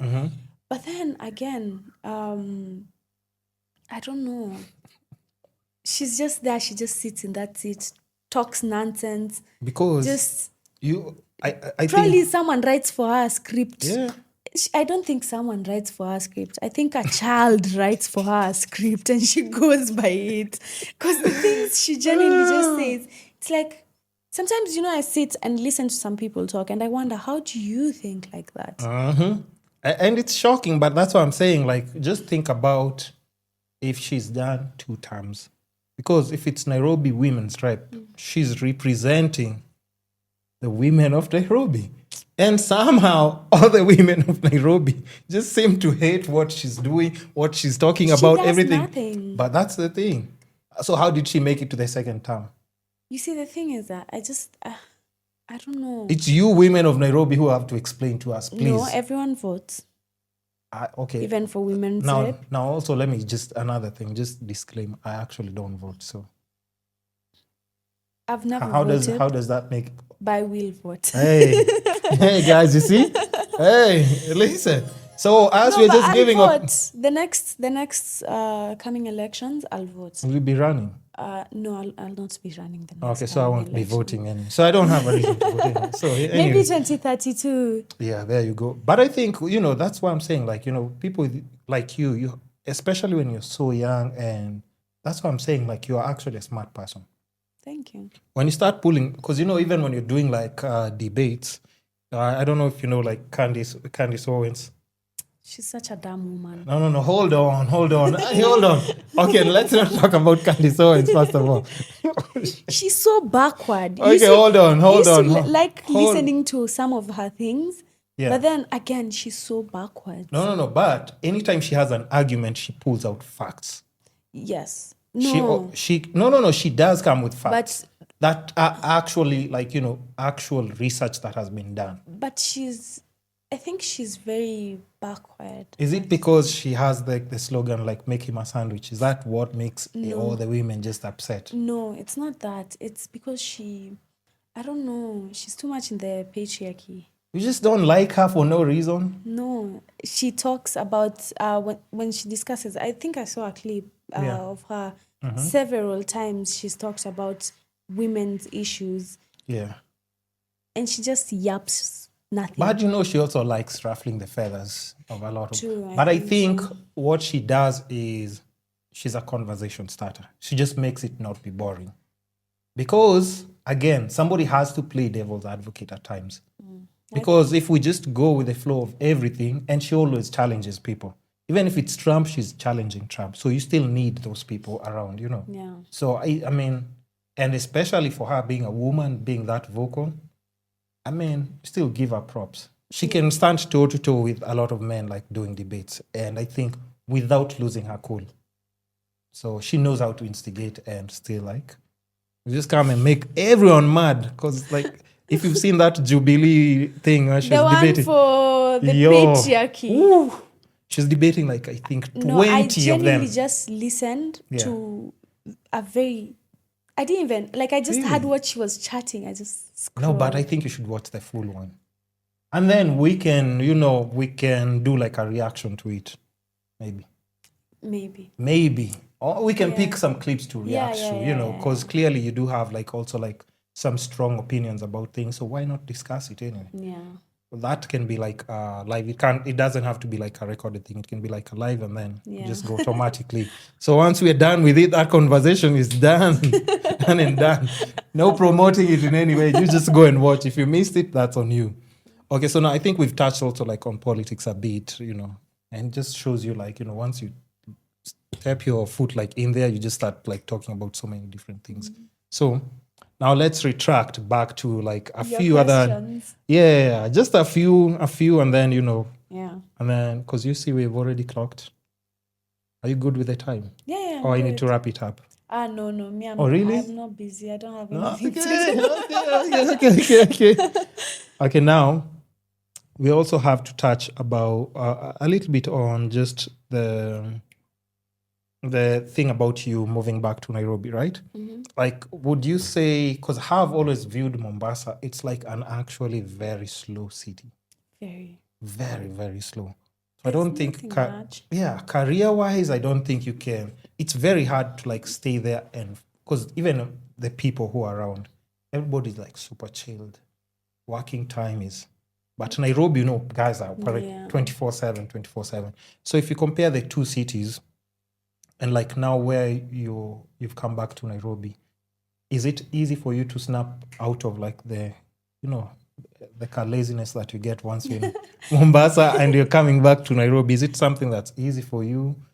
Or, I don't know. I think Mombasa, I don't know, it's laid back, it's chill, but also depends. I just feel like it's just the heat that makes people that laid back. No, I think people just need there. But they're just, you see, the thing is that a lot of people, they are mostly they're just chilled. So even though you're saying it's like, they're just chill.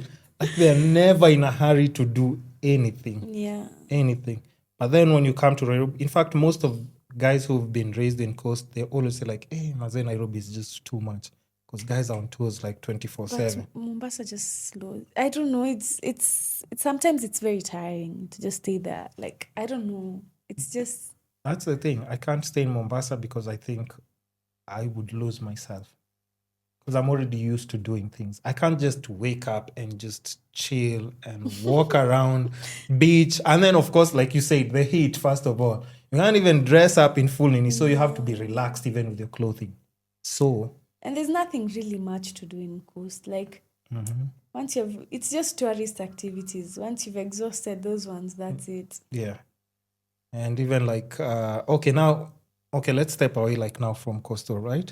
Mm-hmm. And we go back to the aviation thing. If you're to finish, you're still studying it, right? Yeah. Okay, if you're to finish it, what airline would you like ideally if they were to pick people? Because I think you also have the height, right? Yeah. I would Emirates.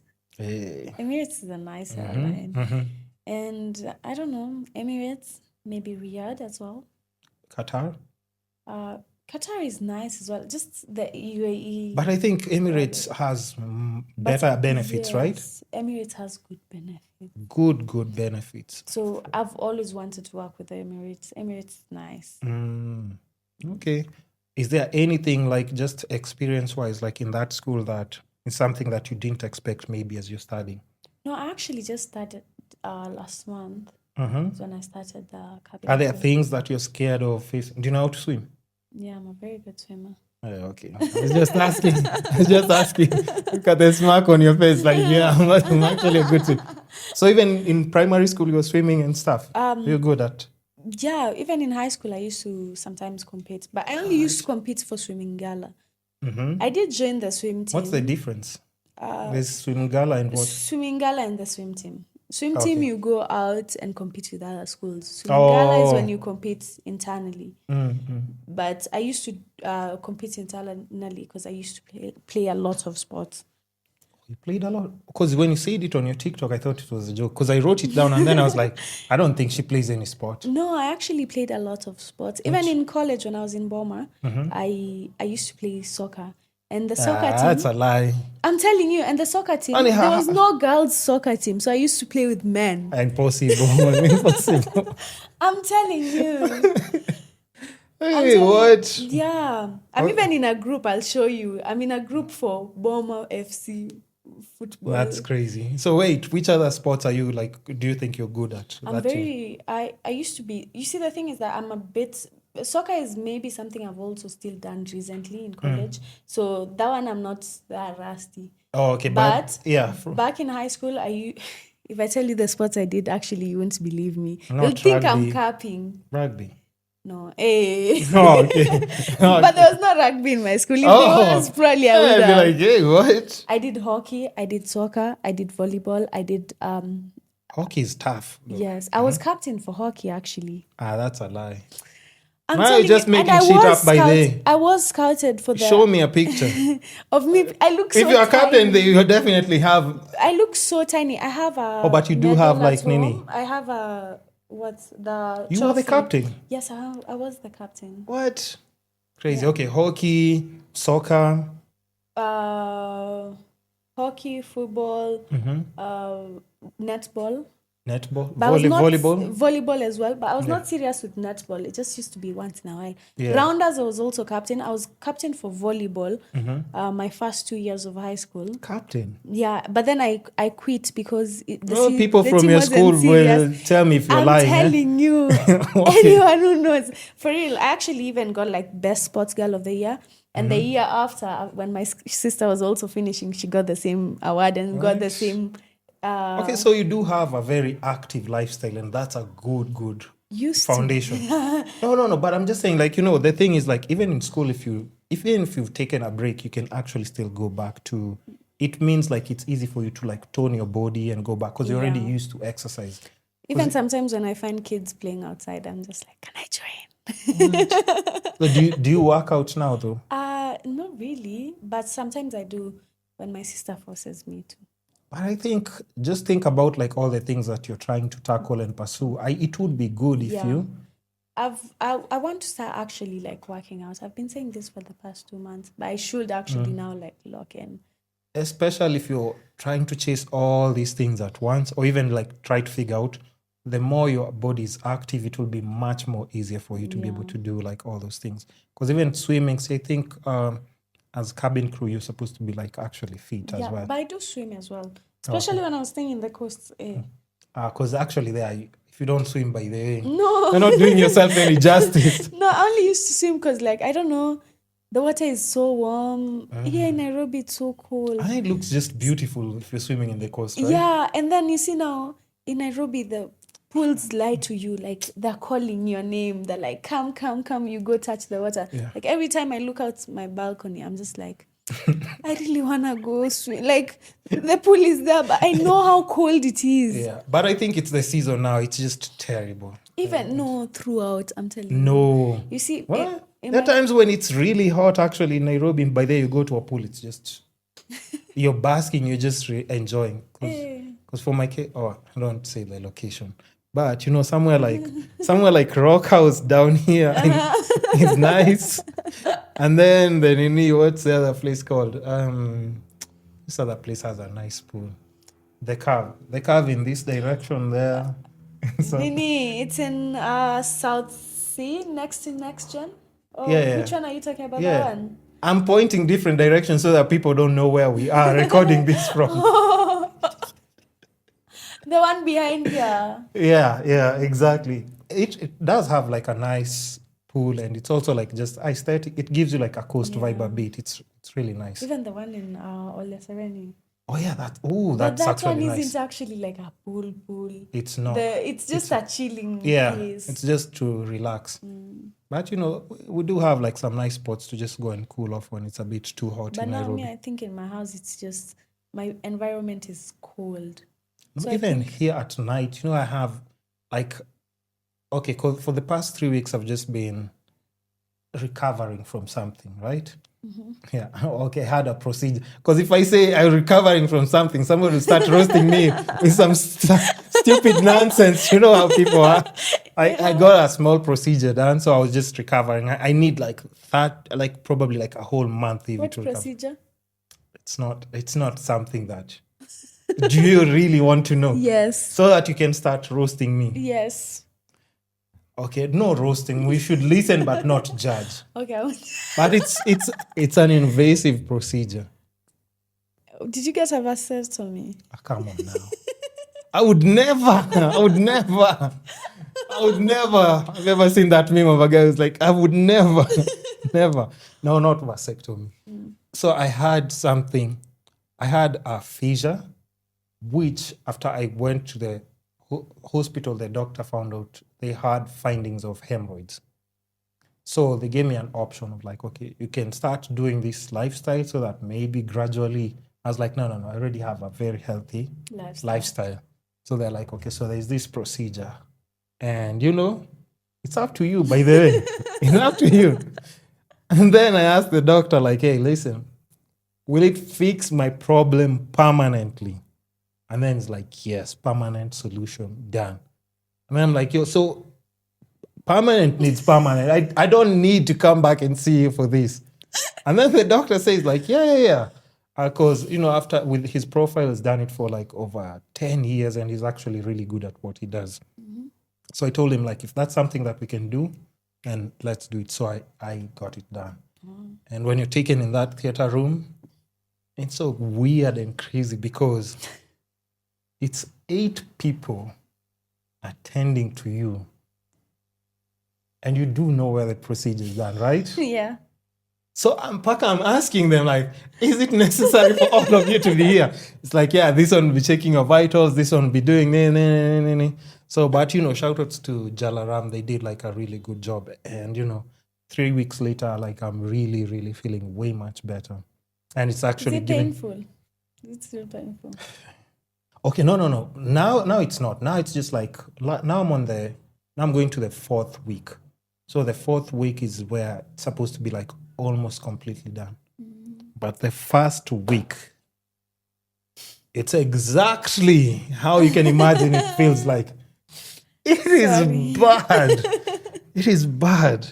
It is bad. I know people like maybe are calling. It's like, yo, can we shoot? I'm like, no, not right now. Are you at home? No, not right now. Because I'm like, even if I was to come to the door, I'm walking like this. And then the craziest part is like, when I explain to someone, they're like, so is it like a sexual thing? I'm like, you see, that's why exactly people don't even want to talk about it. Because it's not. So, but apparently it's actually a common thing. But it's common in women. Yeah, it's more common in women. Yeah. It's actually very common with women. I've had like 1 out of 5 might actually get it like in their lifetime, kind of.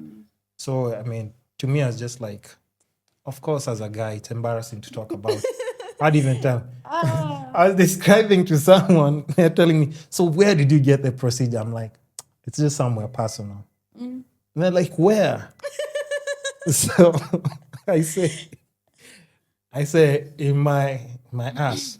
So they're like a BBL. And then it's like, you know what? I'm not talking about it. Just go and Google it and After just the leave me procedure, alone. How are your bowel movements? Okay, so here's the thing. Like just the first week, I'm telling you, it's terrible. Trust me, it's just like, it's like someone is in there, you know. It's like somebody's just behind you. You know that Lato song saying, stabbing. It's just like somebody's just there. The first week is so terrible. But definitely like the second week now it's starting. But the first week is a nightmare. Because like even you wake up at night because of the pain, you take painkillers. I know. I don't know why I'm laughing so Because it's, I understand though. I understand. Because even now for me, if I look back at it, I'm just like the first week. But, and then, I keep consoling myself. I'm like, okay, Chat GPT, tell me how the next week is going to be. And then it gives me like, improvement, less pain. But, but now, bowel movements, almost normal now. Almost. Like, almost normal in that, like minimal pain. Minimal pain. And now recovery, I think by next week but one, I'll be almost full recovery. Craziest part is like when I was done in the hospital, they asked me, but you asked me, so I'm oversharing because you already asked me. I might as well just say it anyway. So they asked me, the nurses, because the doctor is done and everything, so the nurses are the ones who are taking care of me. Of course, first of all, embarrassment, you cannot imagine. I have to sit like this. And then they're like, your procedure is just for one day. You don't really need to sleep here. I'm like, yeah, that was the plan. I'm not planning to sleep here. Mm-hmm. And then they asked me like, okay, so, do you have somebody's coming to pick you? How are you going home? Are you taking Uber? Somebody's coming to pick you. And then I'm like, see, I'm driving home. And then they're like, are you what? They're like, no, we can't allow you. And then I'm asking her, what do you mean you can't allow me? I've already paid you guys. You can't hold me hostage here. So anyway, I did. I asked them to just give me like the drip painkillers, which they did. Mm-hmm. I slept for like almost an hour, and then I was more relaxed. And then I drove home. Funny things, like now the pain now started like the next day in the morning. But it's actually very, but I just say it out there, like if it's something that somebody's going through, because I understand, even for me, I didn't want to talk about it because it's embarrassing. It's embarrassing, especially being a man. Exactly. Even as a woman, No, but for a woman, if you hear like the statistics, you're like, oh, if I even ask 2-3 girls, they'll be like, oh, me, I experienced it maybe when I was pregnant. I've experienced it. But for a guy, how do you explain to people by then? With your squad, how are you explaining to them? How do you even explain to them? You're not getting spared after that. You're never winning an argument. The jokes will fly forever. So, but if anybody's going through it, just understand, like, the best thing, it's an actual fix. And that's the craziest part, because I have never pictured myself like that pain would go away. And like just how it changes everything in a couple of weeks like this. My quality of life like now has definitely improved completely. And I have an active lifestyle. I love cooking. So now I can even experiment with different foods, probably after a couple of weeks. So, you asked, there you have it. And back to what I'm telling you, like your health is your wealth, though. It is. Your health is your wealth. So if you can stay active right now, keep like working out, because you already had that foundation like in primary school. It would be easy for you to, one, maintain like your physique, which is not a luxury anymore, because now we have like the body positivity movement. But trust me, diabetes, high blood pressure, all those things might affect you way much later in life. And not even past 25, they might start affecting you.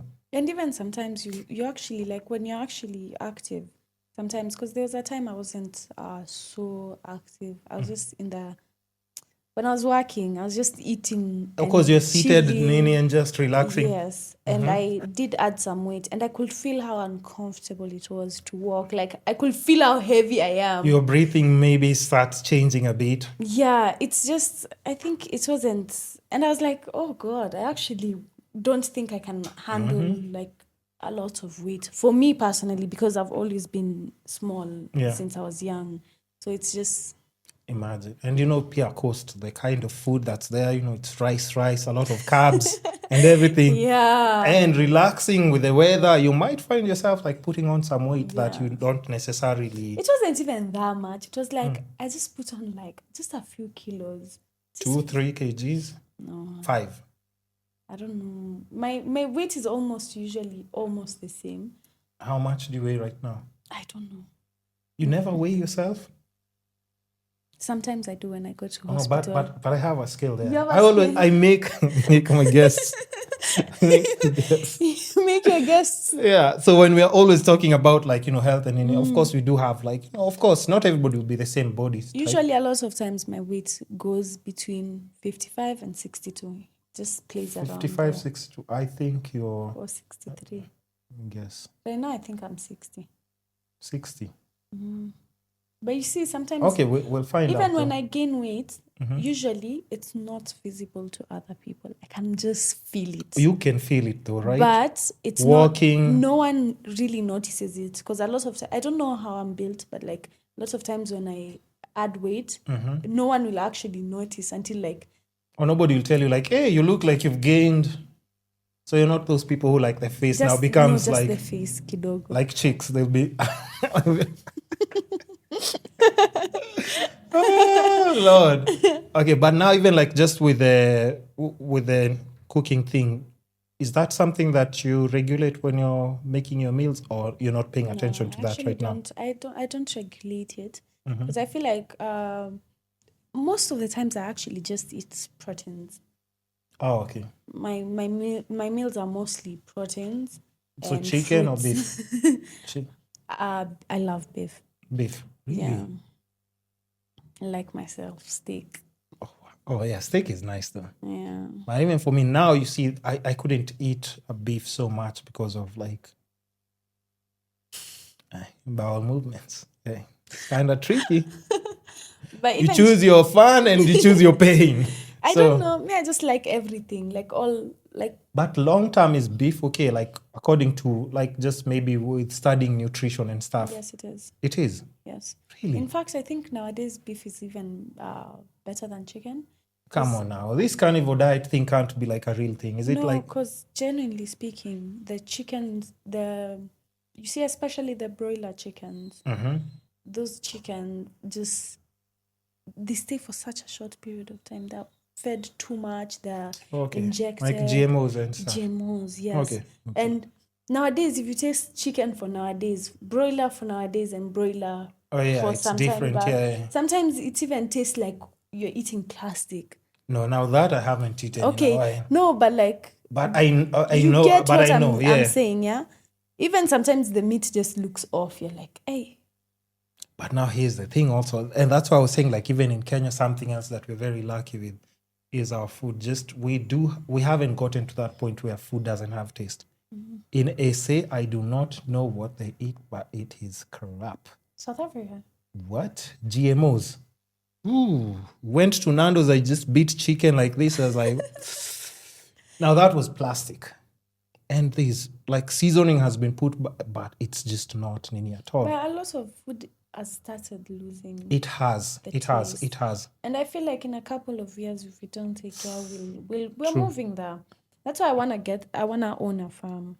Yeah, I have so many no, things I wanna but do. those are things that are But achievable, though. I do want to own a farm where I breed my own stuff and I plant my own stuff. I've spoken like a true politician who wants a big chunk of land. Eh? No. Hey, you will need a big piece of land, you know that? But it's just for me and my family because I think like even like when I decide to like maybe I'm making money or different ways and I'll just move somewhere in a farm. But I understand. Because I like there's not too much pressure. Of course, you And want it's to go and just- unwind it's in a ranch or quiet. something. Yes. I know. It's quiet, it's beautiful, it's peaceful, the air is fresh. And I think even like, okay, I'm just sorry to bring up like the politicians again, but the smart politicians who have like a ranch somewhere and everything, when people are trying to burn the whole city down, they're just somewhere in the ranch just chilling, eating organic food and What are you everything. trying to say? I'm just saying, there are those people who have like, you've had like the pieces of land that some people own. And they actually, if you think about the other side, if they're relaxing somewhere, they're in such peace that even if you're insulting them, it means nothing. True. Just the peace, tranquility, just looking at the couch, jogging, running around. At the guys are insulting them on Twitter. They're like, what? I'm chilling. But also now that brings a thing about companies like Greenspoon, because they do actually, I don't know if you've ordered any stuff like from Greenspoon groceries. Greenspoon. Yeah, you don't know about the company? No. It's actually a very good company because they do supply like groceries now, but they source like their groceries from like farmers who are doing like organic like things. Oh, wow. So they pick from like those farmers. Specific farmers. Yeah, like even if it's small scale, large scale, but they go to specific people who are, they've vetted and made sure like the things are organic that they're selling. So if you want like to order online and it's things that still have flavor and it's not losing taste and everything. It's called Greenspoon. Greenspoon. Yeah, they do have an app. Let me see. And then I interviewed like their founder, like this was like years ago, like probably like before COVID. I have a shirt. I have a shirt for Greenspoon. I don't know. I think it's written Greenspoon or something. Well, that's the company then. They're really, really, and efficiency. Crazy enough, I remember this happened twice. There's something I was expecting for it to be delivered. It wasn't. And then I was just like, this was supposed to be my dinner and stuff. You guys haven't delivered. He said like, we're so sorry about this. We'll give you, we'll reimburse you with 1,000 bob. And then you can just pick the things you want. I was like, what? Wow. I listen. And they've done that twice for me. So people who are good with customer service. They are so like good. Like even with their delivery, the guys they call, like, should they bring it up? Will you come and pick it down? Super respectful. So I don't even know how they get like the employers, but they're really. And like us in Kenya, I'm always saying like we're not used to good service until when you get good service, you're like, wow, what's the catch here? What's the catch here? Someone is trying to scam me or something, Yeah. So I think they also do like amazing. So when you're cooking and you find yourself you need to order something online, just do your Greenspoon. They won't disappoint you at all. So I was saying that about the cooking thing. And if you want to do like 1 or 2 cooking videos, like, hey, listen, I'm not the best at, I can even do lobster. I'm really, I'm on my A game when it comes to cooking. So if you want, we can do like a challenge, Yeah, we should. Yeah, so then get like people to try out the food. You bring one of your judges, I bring one of my judges. If it's any of my friends will just say anything is good because they barely eat good food. So any food that will be in front of them will just be like, ah. But I look for somebody who has like, that like they can tell if food is good, about spicing, balancing everything out, not overcooked, all those things. So now let's go to the other category. Because remember, we talk about health, wealth. Yeah. Of course, we have to touch on love a bit, This, because you posted something on your... Oh, but that was a long time ago though, right? When? That was like a 2023 post. When did I posted You what? posted a short video when you're just saying like things about yourself. Like a short video. You barely remember and you have like 10 posts on TikTok. Like you just threw like 10 posts and you don't remember all of them. I said I was seeing someone. No. You said you were not dating. Something to do with like you're focusing on something. On myself. Focusing on yourself. But that was like 2 years ago. Still the same. But even like, it's still the same. Yeah. Okay, now, also I just have to ask, because you come from a different generation. Mm-hmm. Is it easy to like prioritize on something like love? Because at times we all do look for balance in life and everything. Yes. Because even me at times, I've been in situations where I've been disappointed. But I've always told people, like, there's no day you'll hear me saying, like, me, I'm tired of women in Nairobi. You'll never see me with any woman again. No, that would be a lie. Never. That would be a lie. So, I mean, I don't know how your approach is, but is it something that like you think about? Like it's not even in your radar right now? Like right now it's just like carving, just people just like You see, the thing is that I not know. just dodging. It's just like yeah. You see, I don't know. It's more of things like love and romantic relationships. They find you. Don't look for them. These are things that just happen. And I feel like a lot of times when you're looking, you end up Always choose the wrong people. yes, because you know you're looking. So if it's something that would find me, I'm not against it, but neither am I looking. So you're just waiting. Okay, wait. If you're waiting, but as you're waiting, No, but are people like sliding the DMs like, yo, what's up? Like, let me. I genuinely do not reply to my DMs. What? I don't accept requests. It's very rare. Like once in a while, I'll just be like, okay, but it's those ones for maybe. Mostly it's girls that probably accept their requests. Really? When a girl says, "Oh, I saw your page. You're so beautiful." Da, da, da. Oh, no wonder you hate Candice Owens. You're talking about men. It's just like men.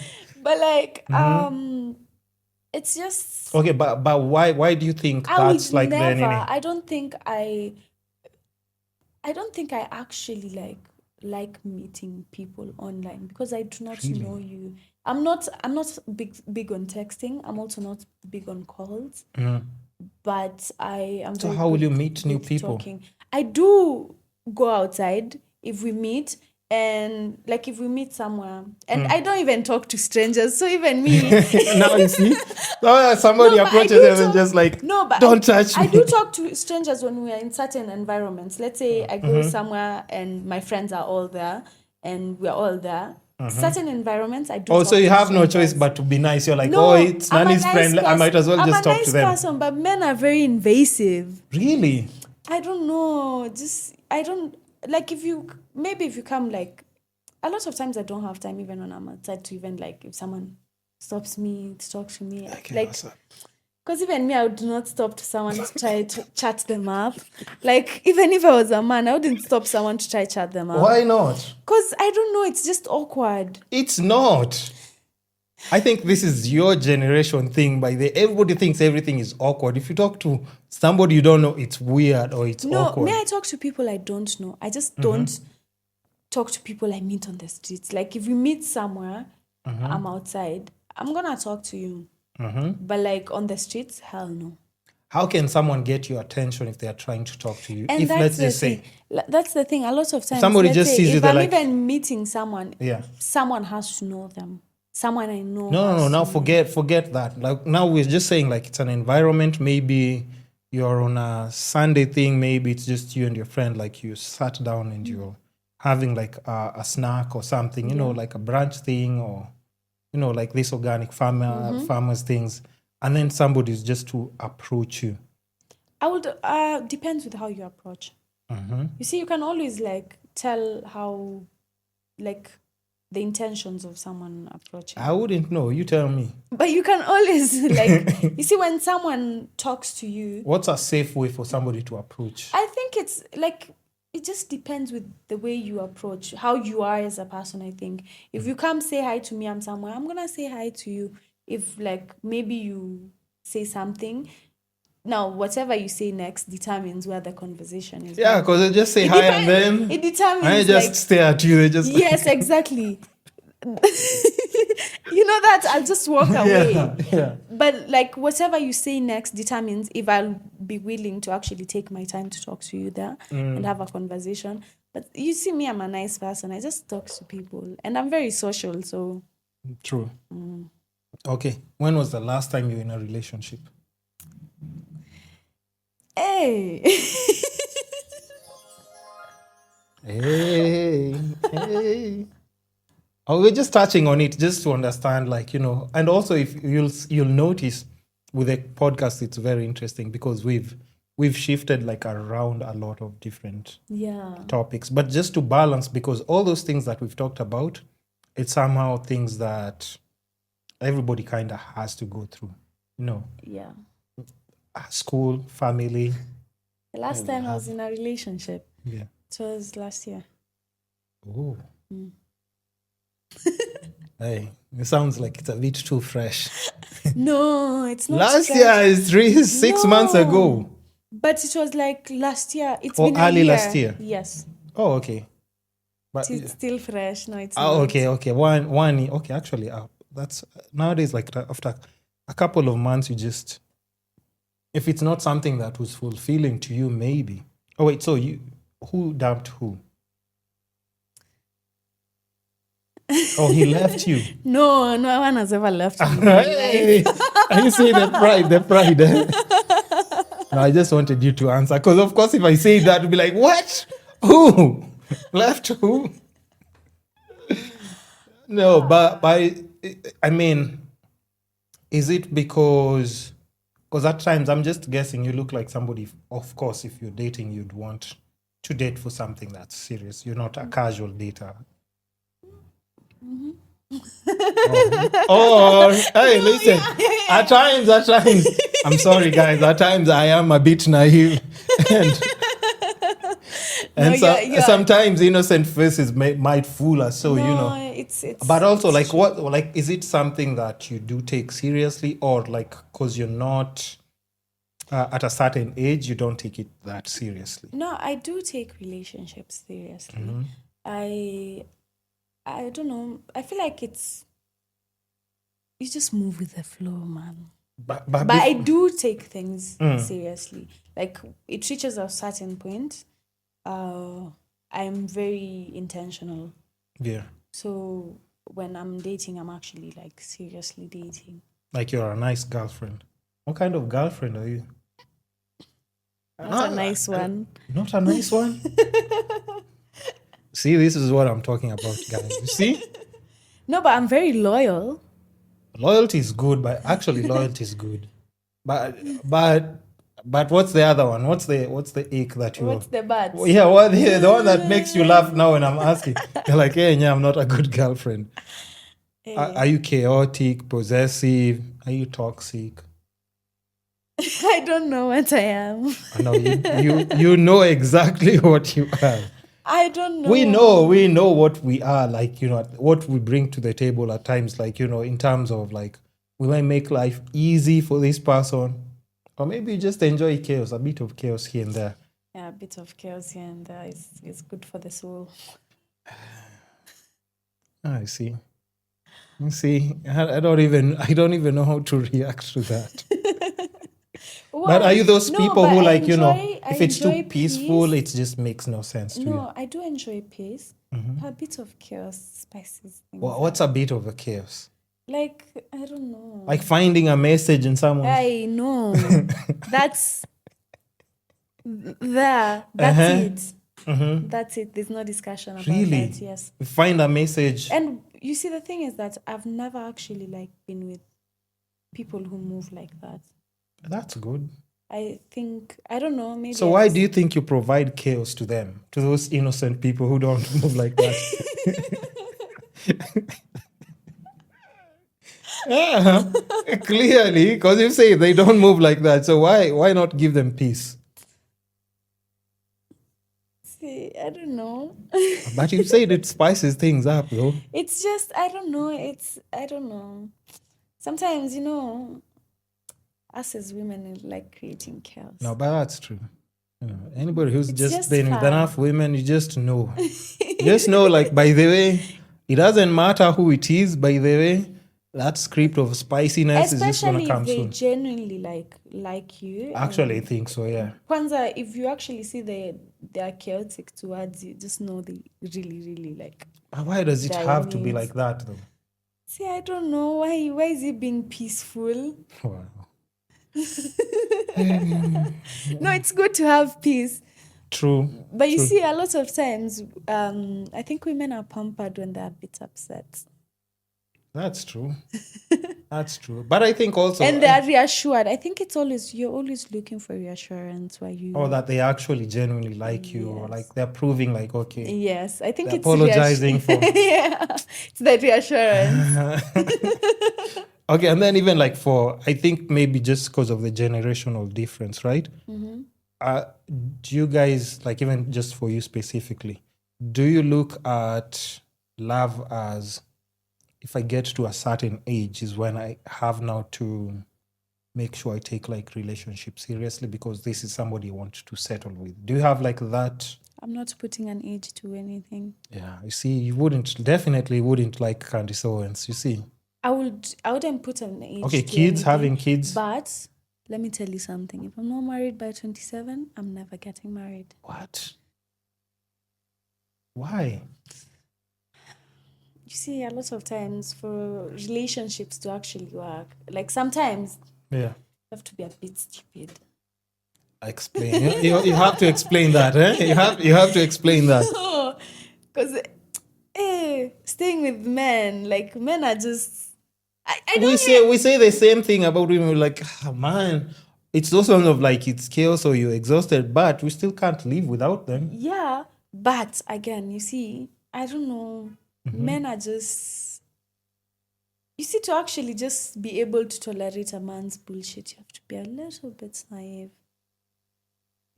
What kind of bullshit are we talking about, though? Just small things. You know, men actually do very small. Man, I don't know. Even when you're saying it, I'm just trying to figure out. It's like, what is she talking about? Okay, tell me, like 1, 2, 3, 4, just But a few I feel things. like it's I don't know.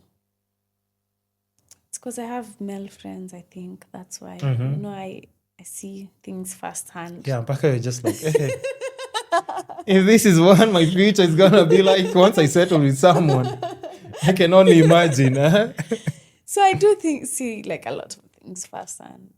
So it's I do see it. But are we talking about Someone things will like reassure a woman everything. Yeah. They'll be doing the most low key on the side. On the side. It's unfortunate also. Yeah. But okay, I don't want to say that thing of like men can But just if stay I was with to one. if I was to ever get married, it will definitely be like a partnership. And it won't be all for love. Love has to be there. But it has to also, I'll go in it as a business. What does that mean? What does that mean? It means I'll go in it like I wouldn't go in it just for love. Yeah. I wouldn't go. I'll do it for you. Thank you. I wouldn't go in it just for love because sometimes love has its ups and downs. Yeah. At one point, the love might. You see, you never really might, know. and you need to You never rekindle it, or really- if it doesn't, yes, true. and you never really know. It might just go and there's nothing. Yeah. But I'd go and if I was to ever get married, I'll think about it as a business. Do I want this person? Is this person like? Do I want them to parent my children a certain way? Do they parent nicely? Are they capable to provide for my children the life I want That my you want, children to have? Yeah. Do we think the same way? Are we like-minded? If we do start businesses, like, do they think the same way I think? Yeah. It won't just be for love. All True. these other aspects have to be there. All about, like, especially with children, because the love might end, but the children stay forever. They will be there. They'll be there forever. So I'll never want someone, even if, no matter what we had, like someone who would ever disrespect me even after. Yeah. No, Like that's bad. if it reaches like a point it ends, I'd never want someone who disrespects me. Yeah. Or like starts throwing to tantrums. Because that doing- fucks up the children. Yeah. I'd want someone, if it was ever to come to an end, we all talk away of how to do everything that's best for. Or you can still sit down and actually have a Have a conversation. conversation, We're not and we getting can even- along, but still, We can even be friends. It can reach a point I think where yeah. it's over for us. We feel like it's over for us. But that doesn't mean, you see, if you're friends and you have your children all together, the children are there. They don't want to see their parents arguing. If they see their parents talking nicely, it makes it easier for, even when, let's say, a parent is in another relationship, it's easier to introduce, to say, oh, this is the person, they can stay a bit. Yeah. Like, you're comfortable with you know everything that father is doing, so that it doesn't. Yeah, no, true. But yeah, I'd always approach it as a business. Okay, but that makes sense as well. But also now, I would say, like, even for something like that, are you the kind of person who's always been in good terms with, like, let's say your exes? I have never, like, you'd never hear an ex of mine talking trash. You were not there, so you wouldn't know. No, I wouldn't know, but for what I know, you'll never hear them talking badly because we Do don't. you get along with them? If we do meet in spaces. No. Listen, you're not answering the question. You know what I'm Yes. asking.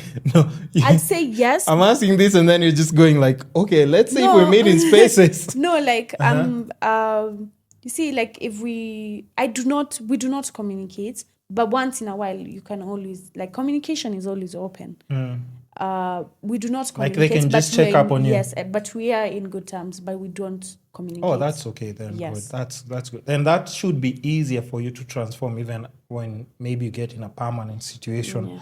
Even if things comes to, like, the way you say, like, not in good terms, you can still be able now to have that conversation. It's like, hey, we're not getting along, but why don't we? Because even sometimes, like, you see, even like if I see my ex is doing something nice with their life or just a win they've gotten, I always congratulate. What? They won't slide back in the day. It's like, hey, okay. It's now, since you've just brought this up, No, but that makes sense though. And that's actually good to even hear, like, maybe your ex. And I think most of my exes just wish, like, you are dead. Yeah. I wish death What did upon you you. do? It's What just did like, you do? I don't even know. What did you do? But I think, but I'm just saying, I wish that was like the case. Even the way you're saying, like, you can talk, I don't think I have those. Because I feel like for you to actually let someone into your life, that means there's a certain part of your life you've shared with them. Yeah. And I feel like just going around, cussing around the person, doing all that, it's just too much. You should just... True. It's never that serious. And if you look at about, like, so many other life issues, I mean, it's just... As long as someone hasn't, like, wronged you and stuff. Yeah, in a bad way, like, bringing if malice. you had, like, the conversation, a proper conversation when ending it, you should always be able to communicate. That's a very mature thing from a Gen Z. Hey. We're very mature. I'm just saying. And then now, like, if you're to have kids, how many do you think would make sense? 2. Really? Maximum 3. Oh, okay. Because 2 white people do 2 maximum. Maximum 3. 3. But that one, third one, it's debatable. Yeah. Debatable. No, but still it's good because I've had so many women on the podcast, and, like, there's so many who've said, like, they don't even want kids in future. And then I'm like, Connie, what happened in your life that you don't even think kids would add value or make you happier? No, but you see, the thing is that there's so many things that would make you happy in this world. But sometimes people actually saying they don't want kids might be the most selfless. Selfless. Oh, not selfish? Yes. Because maybe you want kids, but you don't want to bring up a child in this world because you see how it operates, like how the world moves. But the world is a beautiful place. But again, it's also... It is what you make it, though. It's what you make it. It's what you make it. Because we've seen people even with less still have nice families and actually grow still with a family. Yeah. But then again, also, I think now we're in the day and age where everyone is like, if I don't have X amount of money, I can't have kids. If I don't have, but now you can't just wait forever. Because let's be honest, so of course I know nobody wants to hear about, like, the biological clock, how guys and girls operate completely different. And I'm just trying to think if, the way you've said, even if you gain, like, a few kgs, you feel like your body's a bit. So imagine if you add that and, like what is it called? Post whatever, like after you give birth, postpartum, how it changes your body and all those things. If you're younger, it's easier. But let's not lie to each other. Ask any woman who's had, like, a kid when she's slightly older, like maybe in her 30s. it's a very different experience. Yeah, but I feel like a lot of people should have kids when they're ready for kids. It doesn't matter if the biological clock is ticking. It doesn't matter. matter of- Biology doesn't matter. No, it does, but like you're also aware of that yourself as a Yes. person. So it's more of, if you want kids now, you can have kids now. If you want kids when you're 40, you can have kids when you're 40 because you know what you want your kids to Or have. you can trick someone to have kids now. Hey, just say, hey, hey, hey. I'm just saying. But again, it's just, you see, as an individual, you know what kind of life you want to put your kids through. But again, do you have to like you don't have to, but you definitely, if you genuinely love your kids, you don't want to bring them up like suffering, seeing you suffer. What's suffering? Not to you? suffering though. Like Yeah. seeing Because you I struggle. think nowadays people like even just something small. No, but we skip a meal just because I didn't come back from the shop for 1 hour. It's like we're suffering. No. What's suffering though? no, but again, Do they have to go to? Okay, let me ask you. Do they have if to go? my parents took me to an international school, Yeah. I am not going to let my kids go to It's the least you can a do. public school. True. So until I reach, until someone reaches that point, Yeah. then you see, I think Did you go to an international I didn't school? go to an international school. Uh-huh. But I did do Cambridge, but it wasn't an international school. No, but still, I think for your case, something special is like you've lived in so many different places, and I'm guessing all those different places have shaped you in so many different ways. And of course, there's nothing wrong with an international school, but having like also those other different experiences give you like a wider scope on how different people are living, how many, and even for you to decide like, okay, this is what I would want for my kids. Yeah. It's because you've experienced different ones. I did Cambridge, but it wasn't in an international school. It was in a Catholic school. That's almost like, that's an interesting package as well. But how does that work? What? Our school had both 844 and IGCSE. Okay. So, But do you get to choose? Yeah. See, your parents choose. Yeah. Remember somebody was saying, I don't negotiate with my children. No, that was Or maybe like you choose, like you'll find like some people in 844 want to do a GCSE but their parents refuse. Someone wants to go to 844 but their parents want them to go to a GCSE. So which one did you do? I did a GCSE. Okay. Yes. Do you think it's better? I think it's relevant.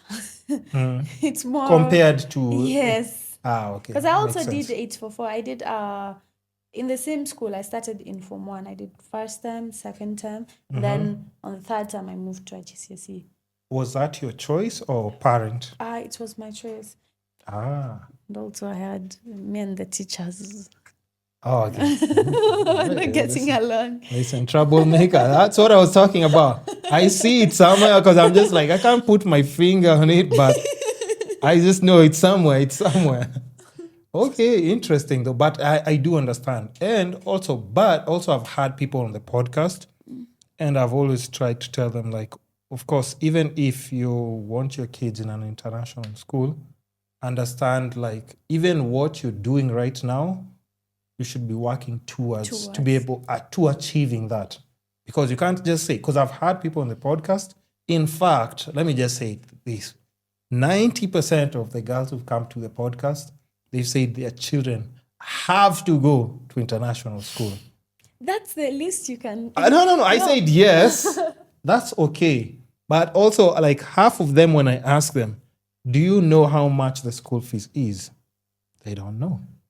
And I'm like, that's not a good thing to say because at least research, if you know like the move school. towards that direction. Yeah, so you understand like even if you're pursuing your career, you're like, yeah, I have to push it to the fullest because this is what I want. Yeah, and even if you're dating someone, you're dating with, not that you're just looking for somebody with money, but you do want to pick somebody who's stable. Yes. So that if they're stepping in. And also it doesn't become a burden to you because Exactly. if you're not aligning with someone. Exactly. They either become a burden or you become a burden to them. True.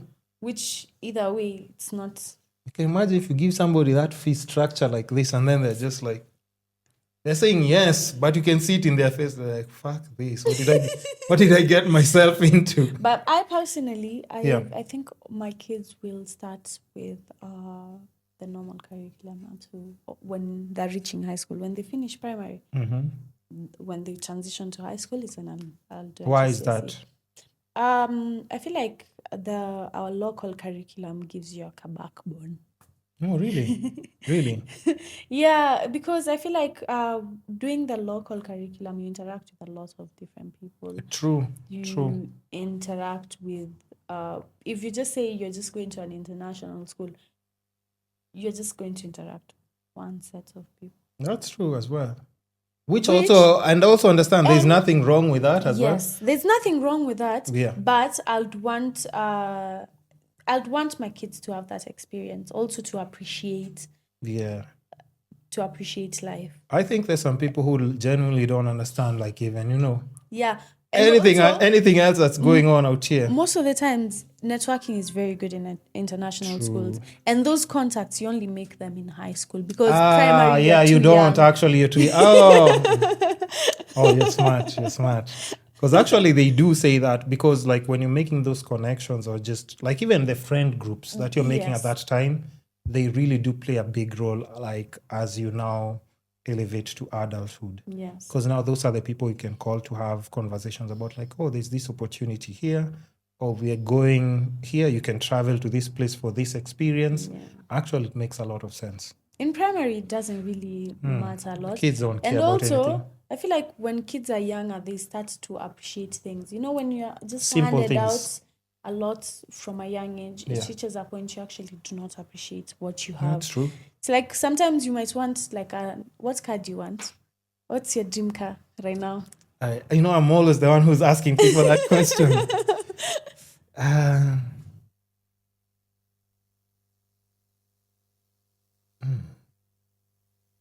A Rolls Royce would be nice. A Rolls Royce. Yeah. So, what was I saying? No, you're saying like, how kids don't... yes. So, even when you get your Rolls Royce, it will reach a point, like the first few months you'll be so excited about it. True. And then it reaches a point you're just like, but now if I get what car? Oh, like now a Lamborghini. A Lamborghini. Now, you see this car of mine, it doesn't even work like the Lambo. It's not like a Lambo. No, I want a Lambo. Yeah. A lot of times when you get stuff, you appreciate them at that time. Or it's even with people. Even when people are in your lives, before you get them, you appreciate them. And then when you get them, you slowly forget what it is like without them. Now I see the toxic side of you. But I digress. Continue. Are you comparing material with people at the same time? There's no way.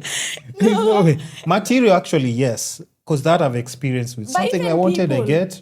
Even people sometimes. Actually, true. It's very true. Even sometimes you might see someone, how they think, and you're like, I'll want this person as my friend. They become your friend. Slowly by slowly, you don't see that value anymore. Yeah. But until they leave your life is when you realize, oh my God, it was actually your value. True. Makes sense. Because even with friendships, those are things that I've seen actually. Yeah. Oh, wow. Okay, even with relationships, you find someone has been chasing a girl for so long and he finally gets her. Yeah. He's not appreciating her and the way he just used to just talk about her before, No, but with women, it's very different. Because, the way they say, like, at times for guys, we are visual. I knew you were going to say that. Yeah, and that's crazy. So, because, like, even at times, I never used to understand what that means. But now I've experienced it in so many different ways. Like, you used to look at this girl, you're like, wow. And then, you just get with her and you're like, sheesh. Like, she's beautiful, but what the hell is this? Like, what? She's insane. Yo, yeah. So, that makes so much sense. And I think with people, that's what I'm saying with people, it's slightly different. Because when you get, like, somebody who, like, even just a friend who you can just talk to and just be cool with, They don't want anything specific from you. They're not using you in any way. It's just a genuine connection, talking, laughing, exchanging like experiences, completely different. And even in a relationship,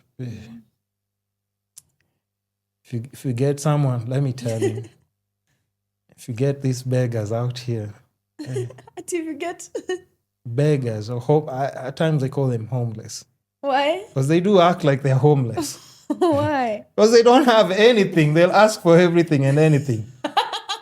So it's just like a homeless person, you know. No disrespect to homeless people, but they won't watch the podcast anyway. But I'm just saying, you know, there are some people who like, where you're wondering like, why are they an adult? How are you an adult?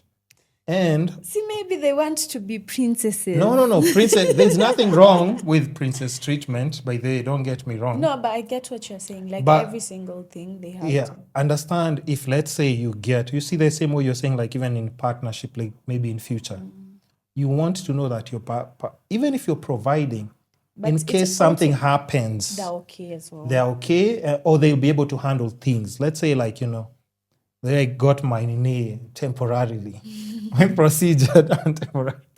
They can still hold it down a bit with a few basic things, and not necessarily just finances. You need that Even- support system. And even just someone has to add value in your life. Yeah, that's what I'm saying. It could be, It can be even just emotions. yeah, just talking, you know, like, I don't mean I've like talked to just people taking, they're who just are- taking at cash. Yeah. But even just- even emotions. I've talked to people Yeah. who sometimes you question. After you're done with the conversation, like, You're like, what the hell? you just drained me. They are happy. I'm not happy after the conversation. Now they're happy, me, I'm not. So such things. So it's just like people who just take. And it's not just even emotional wise and stuff, but drain you physically, mentally. It can happen. And you see like a lot of people losing it. And that's why most relationships don't work. You see like somebody who's like, you know, they probably have been provided for everything. And maybe you say like, hey, but she's such a nice chick. How comes they're not? How comes he cheated? How can he cheat on such a chick? But how? When you're for the patriarchy, I can't No, see but you. I'm just saying, because listen, at times we'd want to be in this nice fantasy world where everything is just perfect. But picture how marriages are crucial. Yeah. The way you've said, my kids, you've introduced kids. And then you don't have peace. You can't communicate well with your partner. And then again, it's just like the take. It won't work out. Yeah, It won't sure, work for out. sure. So It has to be even if even they're pouring friendships, something on, even yes, friendships, they all have to be. It can't be one-sided. it can't be. They It all can't have be. to. Yeah. You know, you can even find like one friend has money, Yeah. helps out the other one, Yeah. but they still feel the value. You can, of the other as a person just Even- being there. Yes, Because they can't provide money, but there's something else they're they providing. do like the emotional stuff. Yeah. They listen properly. They give good advice. I give Even just- ideas for things, Yes, and you know, even there are people you just sit with, even keep quiet, but you feel like you're it's at better peace. than money just because of their And you're presence. just at peace. Yes. You yes. know.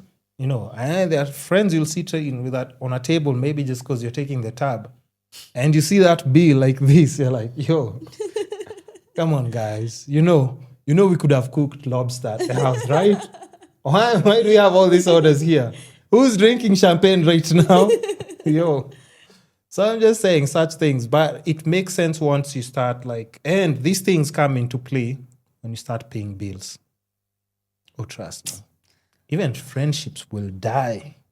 They will die. They will end so fast like this. If they're fake friendship like this, they'll end up like they'll just end. Because now you're taking care of like grown-up responsibilities. Bills are actually insane. Now I've had to pay my bills. How does it feel?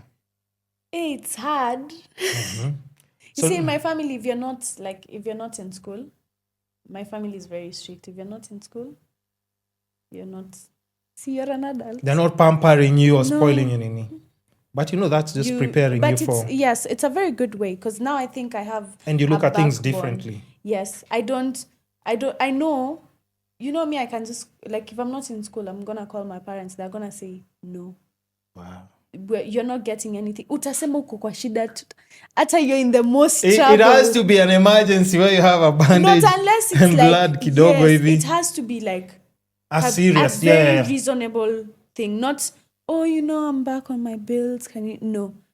You're not in school, you're not getting. But when you're in school, you get.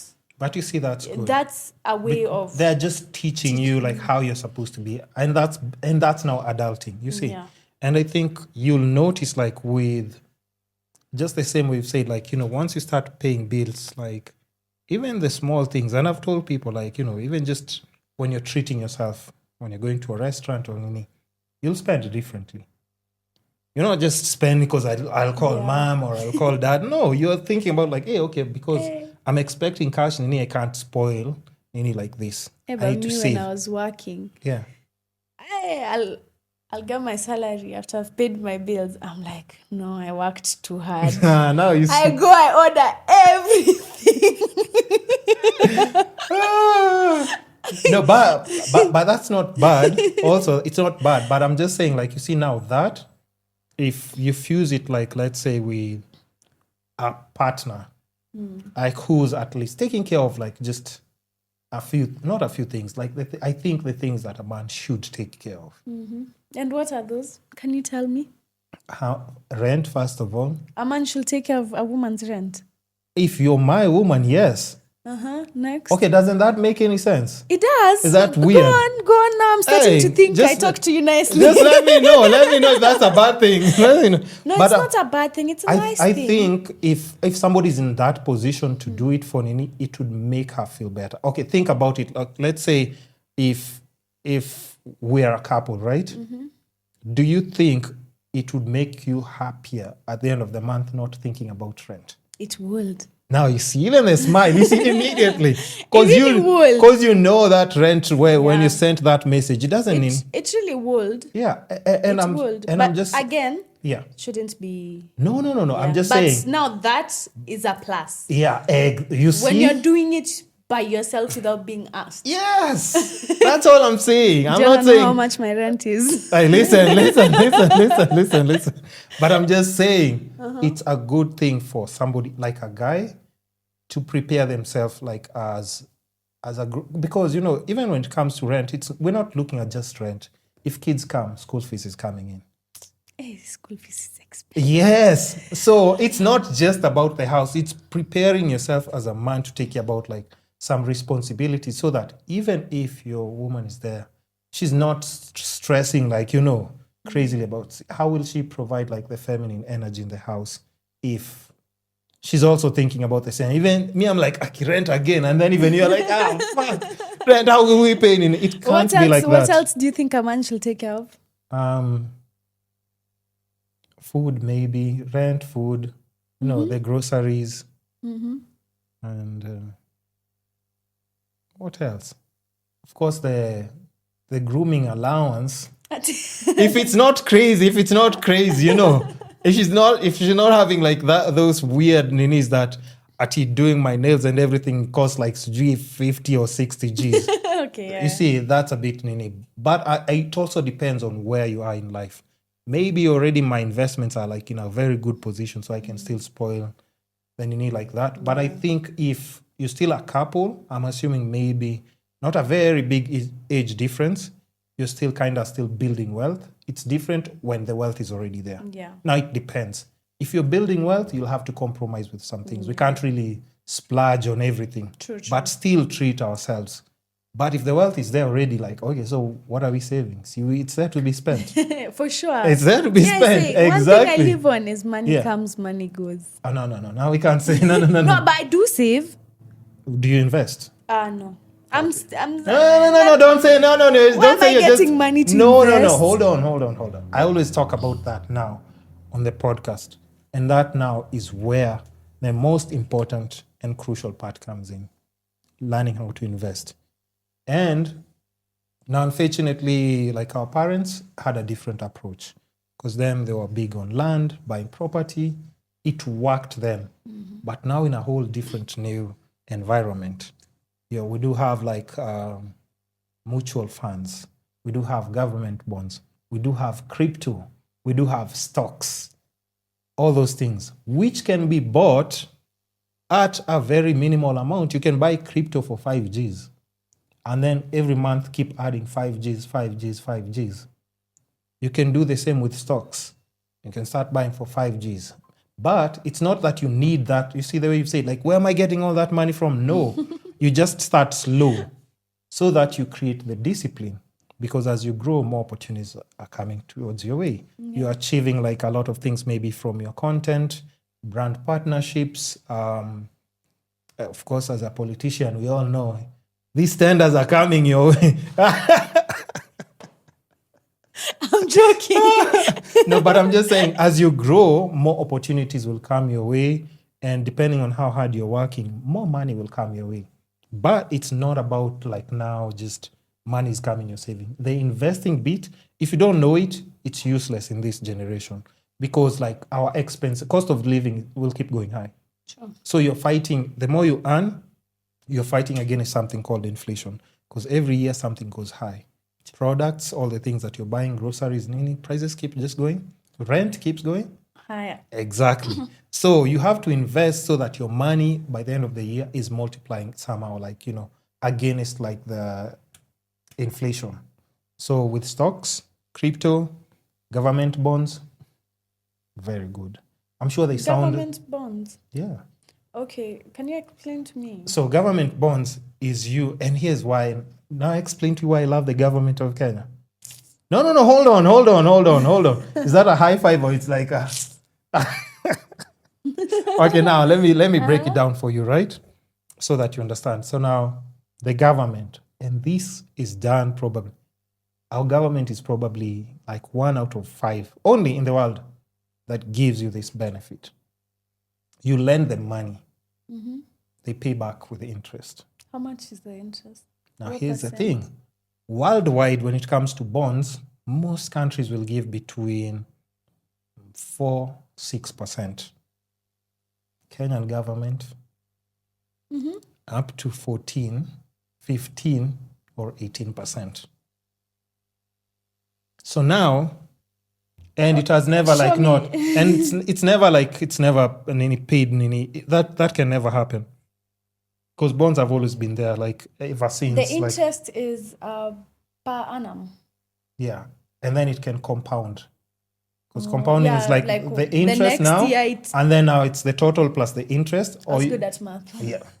No, but I can tell you know your shit as well.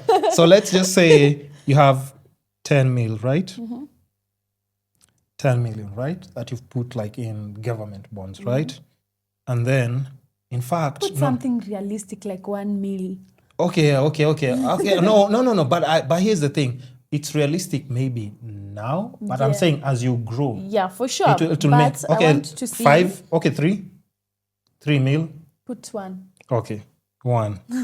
Okay. Okay, 1 will be easy to calculate because if you say... You see, like 1 is easy to calculate because like it's much easier. You'll know. Okay, so we do the highest, which was 18%, we'll do right? 14. You want us to do 14? So 14 will be 140. Oh. So in a year, it will give you 140K. 140K. But why I want us to go with slightly higher figures is because you see the power of compounding and how it can be crazy, right? So let's just say, let's say you've gotten like a deal to supply, to do content or something with a brand or a partnership with a company, or you've landed a good job and end of year bonus and stuff, because those things happen, right? Because you're a smart person. I can tell you'll be getting bonuses, you'll be making crazy money, you know. It's coming. It's coming. But otherwise you go and ruin it now. You go and ruin it. So let's just say in a certain year you've made saving and things on the side as well, because you're doing a lot of different things. You have like 4 mil, right? Yeah. Not now. So we're not going too high and not too many. Too low. Yeah. So let's just, in fact, we'll just use ChatGPT for this one, right? So do you know how to do the prompts? ChatGPT, do you use it? No. Okay, hold on. Okay, I got you. So we got 4 million, right? I'm the only one who's not been looped into ChatGPT. Really? Yeah. You're resisting. No, but I have used it, but like once in a while, very rare. Okay, so this is 4 millions, right? These are 6 zeros, if I'm not wrong, right? Yeah. Okay, so let's say you have 4 million, and this is now you lending your 4 million to the government, right? Mm-hmm. And then compounded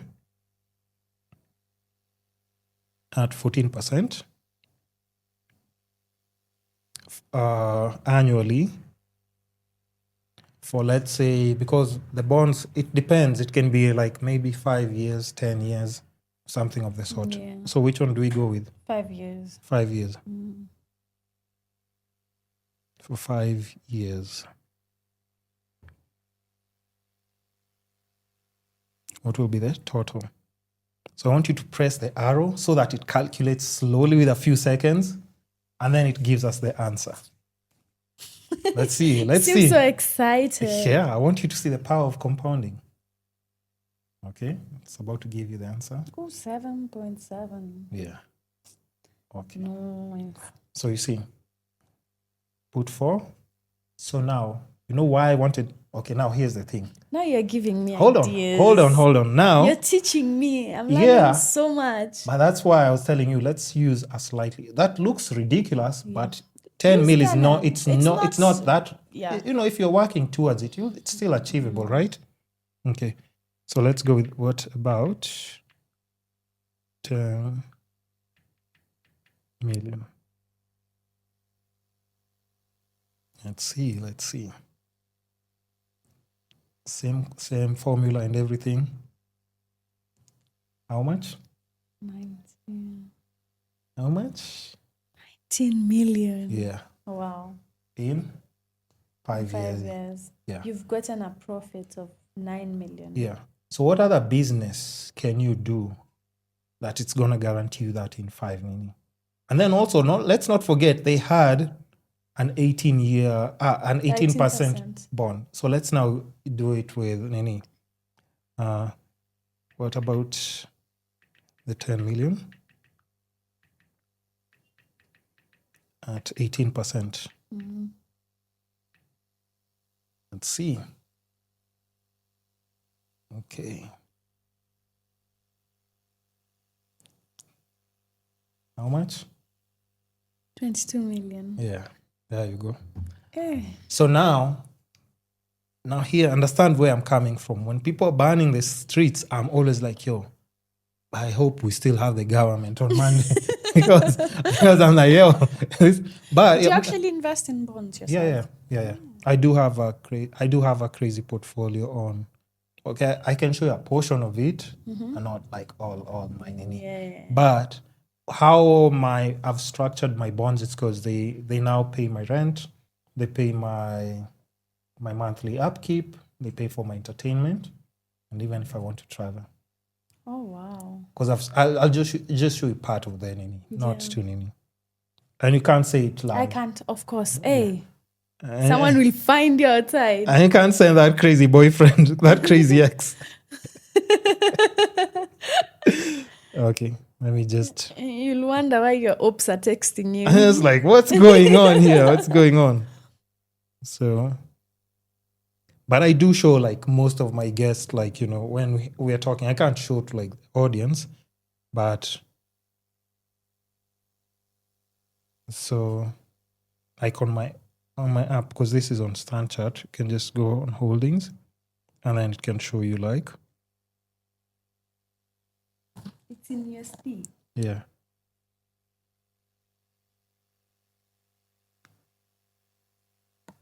You can't say. I can't. Of course I can't. But this is just for. Wait, I want to check the... You want to check the what? So where's Safari? Where's your Safari? Oh. Yeah. Uh-huh. What are you doing? Are you looking for a calculator? So you can just swipe Nini.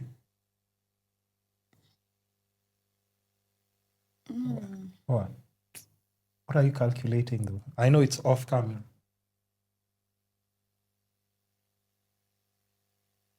Hey. What? Hey. I'd never. First of all, hey. You'd never what? No, like I'd never say it. Oh.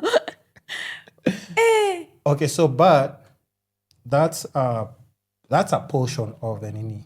I do have like, you know, my cryptos, I do have my mutual funds, I do have the stocks also as well. Stocks I started doing this year with some guy hosted on the podcast, and now he's helping me like just build the portfolio. But now like even what that does, like there's a When did you start? hold on. You should see what's going on with your face. Relax, first of all. Okay. But what I'm saying is, why I always try and say this to people, especially when I see somebody's young and they're driven and actually they're smart. Because, you know, you can, if somebody's not smart, it's a waste of time. There's no point of talking to them about that. There's a lot of things that you'll be doing now, like even as, depending on the career path or maybe things that you're balancing different directions, money is coming in. But like you've said, another very good example, as long as money is coming in, if the only thing that you know how to do is spend, that's the only thing you'll do, because it's not even like, it's what a majority of people do. It is true. So money comes, okay, I'm paying bills, okay, I'll have some balance. Let me spoil myself, because see, next month the salary is still coming, you see. But if you just knew that at the end of the month, it could just be 5K you're putting here on maybe, of course, bonds will start from like 50 if you're buying bonds. Yeah. But you see, that's 5 Gs if you're more, every month for 10 months is 50 already. You buy your first bond. Crypto, you can just buy for 5 Gs every month. And crypto works in crazy ways. Crazy ways. But when's the best time to buy What? crypto? Oh, here's the thing. If you have a bulk amount of money, you can wait for opportunity. When it's down, you buy and then sell. But when you're starting, remember, everything is creating the discipline. Yeah. So every end of the month, the money that you'd save in your account and just save, put 2 Gs on crypto. Just open an account on Binance. Buy crypto worth 2 Gs. But it's building the discipline. So that now when you start coming across larger sums of money. You buy in Binance? Yeah. Do you have? Yeah, I do have Binance. You do? But I don't use it. Oh, come on now. Come on. But that's a step. No, we're friends though. So now, but I can just tell you, like, even if you have like an extra 2 Gs, put it there and then you'll start seeing how it works. Because I do show people, though, my guests only, like hard times, right? So I'd show you like on the side, there's where I have crypto that I'm holding for it to just gain value. And then I have the ones that I trade with. Trading is just like, not at I day trade, I'm opening charts and everything. I can buy maybe on Monday and wait for it to go up like in a week or two, and then I sell. I take my profit out and then I do. So it's just something you can do as simple as that. And I know maybe the numbers might seem ridiculous, but once you get in that zone. Okay, so for now, on what I'm working with on my weekly or every 2 weeks is this. Yeah, wow. No, it's just... but it's It wow. is, yeah, it's wow. But I'm just trying to explain. You get to this by starting slowly. But the best thing about you're young. You can start now. And who knows? I mean, in the midst of everything, maybe you do have like, a boyfriend who's always like giving you princess treatment here and there. I'm just saying, and at times, because I've seen this, and like I've said, let's just say, let's not say boyfriend, because it can also happen as well. Somebody who's always just like, spoiling you. Go shop, go do this. Yeah. The only thing you can do is like invest that money. But if you don't know how to invest, you will spend it. You buy shoes, you buy this and this, because at times maybe money is starting to come very fast. Maybe it's brand deals. Money starts coming fast. So the only thing you know how to do is spend. Oh, shirts, new couch, But if you just take all that money and just put in investments, bonds, crypto, bills and stocks, and you do that continuously, listen, by the time you get to a certain, before you clock 30 there, Yeah. you'll be good. Wow. Like you'll be really, really good and you'll be happy. And there's nothing better as somebody who knows what to do with their money, and then money is coming in. Unstoppable. And so, but that's what I'm saying. Like now, building your portfolio starts early. Start early, but just to do. When did you Bits. start?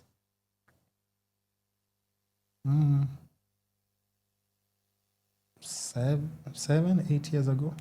Wow. Which one was the first whatever you started with? Crypto did give me a really good breakthrough. Yeah.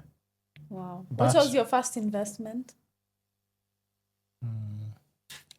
My equipment, though. My equipment. Because I used to do content for, like, brands and personal brands and companies. So that's where I was making also extra cash coming from. And then after that, after I built my portfolio well, I don't need to work. So, I mean, my ninis pay me. Your portfolio. My portfolio pays me. That's a fortunate part. And I don't really have to wake up to do a 9 to 5. That's nice. Yeah. Wow. But so that's why I'm saying investing sounds weird and strange, but now we have everything we can do them on the phone, as opposed to anybody. I know a lot of people who come to the podcast, they've been taught how to buy land and property, but those are not investments. In the day and age we are in, Sure. they are not. If you buy a house for, like, let's say, how much would a house cost in Kilimani? From 6-7 M? Yeah, around that. Like 15. 15?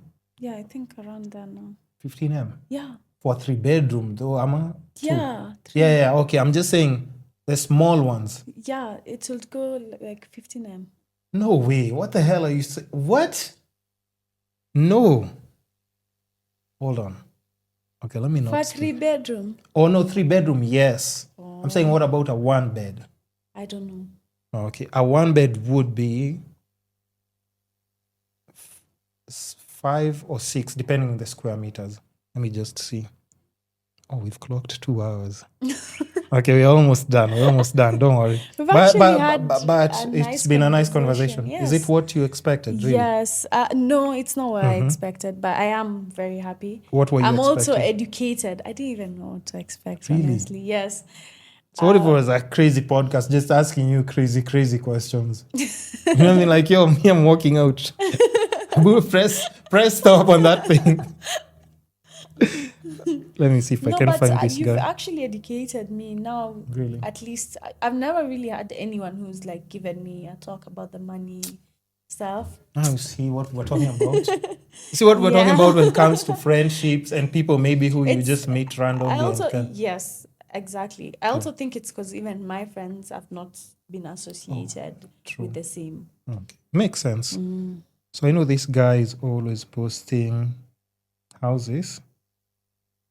So at times he puts with, so yeah, you see 3-bed in Kileleshwa, puts 20, which makes sense now because it's 3-bed and of course all the modern design and everything. Let's see what else. If he has something small. Okay, 3-bed, Lavington, 13.5. So yeah, so a 1-bed there would be like 6 or 7. But think about it this way. If it's a 1-bed, because I'm trying to put it as something that's more practical, if somebody has like just a bit of money, and not a bit because it's still a lot. Yes. It's still a lot. Let's say you bought a house for a 1B for 6 or 7 million, right? Yeah. So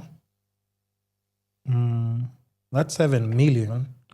How much would the rent be? To rent it out? A 1B. 1 bedroom Yeah.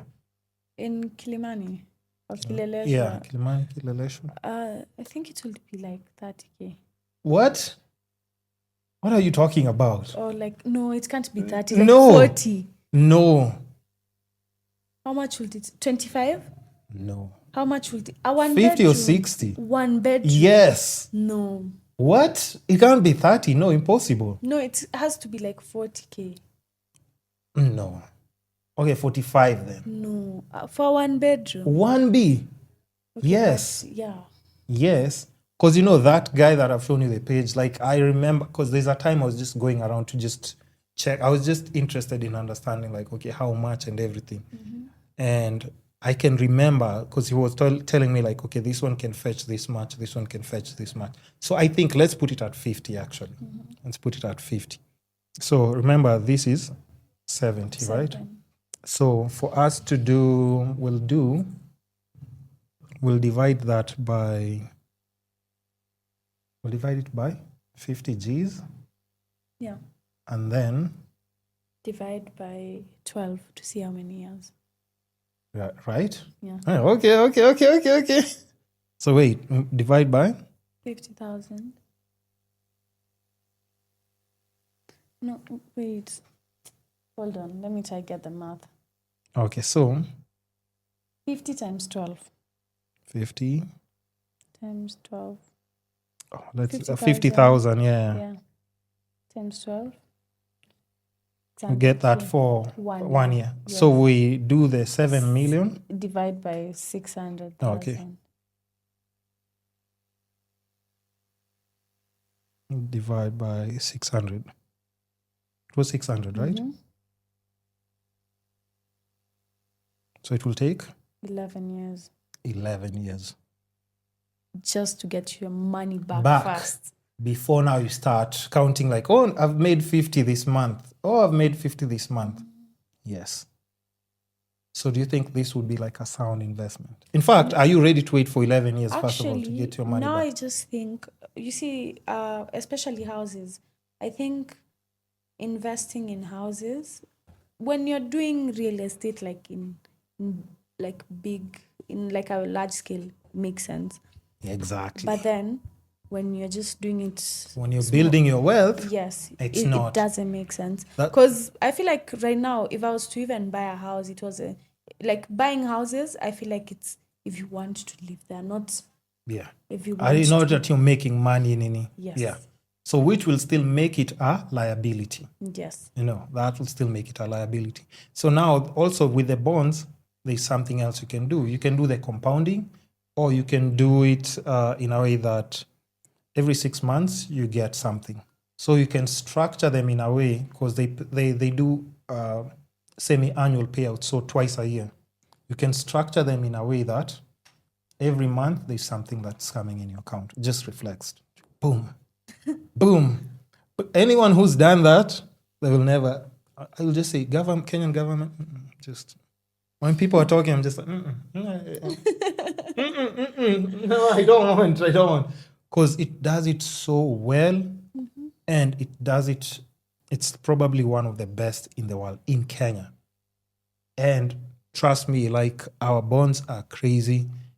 And even when it comes to things like crypto, the proposed tax for crypto, the new proposed tax for crypto, 3%. I mean, anyone who's doing H25, aren't they close to 50% right now? Yeah. Exactly. Again, when people are banning the streets, anybody who's doing crypto, have you ever heard anyone protesting about crypto in Kenya? No. Government bonds? No.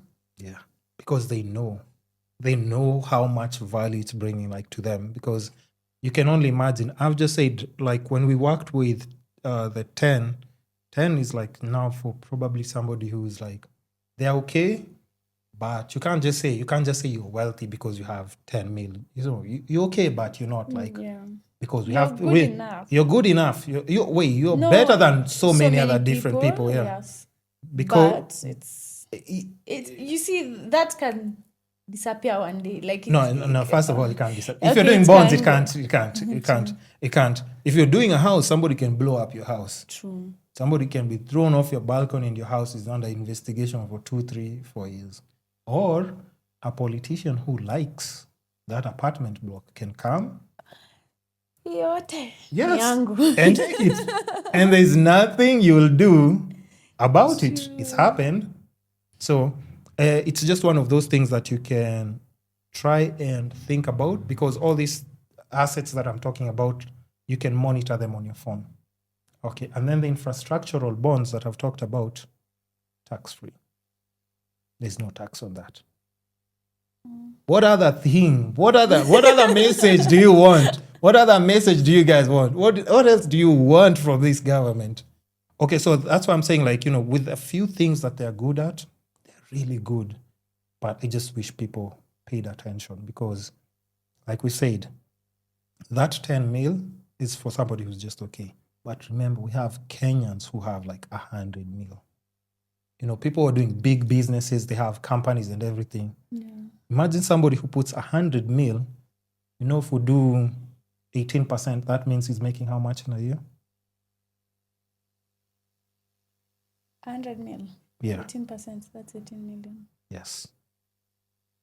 Wow. He's just chilling, but since his 18 million is there, his 100M is there, every year there's an 18 million reflection that comes to your account like, yeah, wow. Okay, so now when you look at things that way, won't your kids go to an international school? For sure. Mm-hmm. You are not robbing anyone, you're not kidnapping people, you are not doing anything crazy, but you can still live like a really good quality life. And that's why I'm saying, like, even if you're choosing a partner, and you can imagine, like, you're just smart in your own way, you're bringing in something, your partner maybe is coming in, of course, and they're bringing also something, and you both know what to do with what's coming in. Unstoppable. Good. Just sipping mimosas in like Barcelona somewhere. Vacation every day. When people are banning the country. You're just like, I can love my country, guys, but you know what? Just have to take a break, but it's too much tear gas in Nairobi right now. But I'll be back in a few weeks. So anyway, but that's why I'm just saying, if you think about like the figures that you hear people talking about, people who are really established in businesses and stuff, there's so many ways that they play with money that we don't even understand. I haven't even touched on stocks yet. So imagine if, you spread it out in all those different places. But remember, crypto, you can buy even with 500 yeah, shillings. but how do you know what time it is best to buy crypto? You just buy. You just buy anytime. Okay, you just buy because now when you're building a portfolio, it really doesn't matter because you don't time the market. What you're trying to do is like build a portfolio. You're trying to make the portfolio like when you're going to your holdings, you're seeing like a couple of zeros. See? Yeah. But when you're starting off, it doesn't really matter because whether it's down or high, because if you're buying one Bitcoin right now, which is 13 million Kenyan shillings, not unless you have 13 million Kenyan shillings, does it really matter if you're buying it for 2,000, 3,000? But you see, the best thing is like you can still buy portions of it. And then after like 3 months or 2 months, you see like, oh, I put like 10 Gs. Now it's showing me it's grown to 25 Gs. Meaning the next time you do something big, you have money coming, you put 100 Gs, you look at it like this. Listen, but it's a beautiful world of opportunities there. So as much as, yes, we do want the government to play its role, we've already established there's some things that are not changing anytime soon now. Yeah. But what can you do for yourself now with what we have? True. You see? Yeah, so, Wow, I feel so educated right now. Really? About money. Like, thank you very much for sharing that knowledge. Here, guys, I'm always trying to tell people if you're coming here, not wasting your time. But I do hope it makes you look at things differently and also just understand, like, because when you're still young, it's good. Because like I said, if I had that information, listen, somebody would be screaming next to me, it's like, I'm ready to die for my country. They just get a slap by the pa. And I snitch them to the cops immediately. But I'm not saying that, different times, different, but it's also a joke. But I'm just saying, like, there's so many other things that you can still use that are there for you. Like, remember, other countries, they give like 4%. In the States, they give like 4 to 6% there with bonds. And then you have, I haven't even touched on bills, but that's a story for another day. No. We can't exhaust. We can actually say we've exhausted because you see, 3 hours. 3 hours. Enough is enough. We've actually had such a long conversation. Yeah, but But interesting. it's been very interesting. Not and a waste of very your time. educational as well. That's what we're doing, guys. So anyway, of course, we do have to wrap it up, but we can always save the conversation for a part 2. If you're ready to come for part 2, we can still always plan it. Yeah. And I think you're actually also better than I expected, because I didn't expect you to be informed in so many different things as well, or even just be like alert, because at Yeah. times, people say like, people do What say, were you about to say? people say pretty girls at times, they're not as Beauty shy. with brains. Yeah, but at times people, maybe just because they're pretty, they don't take time to like To know. to nourish other things, like other qualities, like in their personality, just their, you're active in sports, your shit, your history, so many different things, of course. But of course, like now you touch your base with finances. I'm telling you, I'm gonna be unstoppable. when people are ordering crazy cocktails, you have like your tea, you've ordered tea there. You're like, yo, guys, just chill. You're buying your crypto on the side. I'm telling you. Before you know it will be good. Like there's this crypto that's called Solana. Like let's say 3 years ago, and I know I've said like your phone is buzzing, but we clock 3 hours in a few seconds. So like 3 years ago, at crypto called Solana had come down to like $20, right? So I remember me and my friend were talking, because I'm doing like my workouts. I normally go around Rural Gardens, and then he's telling me like, Solana, imagine imeshuka up to $20. So I'm telling him like, I don't think I can buy it now. I do have the money, but I don't want to buy it now because I don't know. Maybe it's dying. It's a crypto that's dying. But it was among like the top 5 that's performing well. So basically for $20, if you bought it then, you'd have had, let's say, 20,000, you have like maybe 10 of them. Yeah. Close to 10 or 9.5 or something. If you have 50,000, you can buy like 20 of them. So 6 months later, that same coin that was going for like $20 came to $220 in a couple of months. So me and my friend were just like, fuck, we did not buy. Did not buy. So we both had cash, but we were anticipating, like, we're not so sure, but we know the coin has been performing well. So we missed that opportunity. And it was as easy if we just bought it then, because, they were fixing some things on the blockchain. It had to go down. But if we bought it then, you'd have made so much money. Listen, story for another day. It gives me PTSD. But anyway, I know we've had like a really fruitful, amazing conversation, and of course, clearly we can talk for hours. Yeah, we can. We can talk for hours. Have you? When was the last time you talked about so many different things like this, like just in one setting?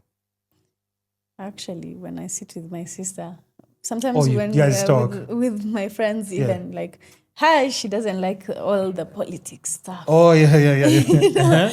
But now, when someone just starts politics, moves from that conversation to another one.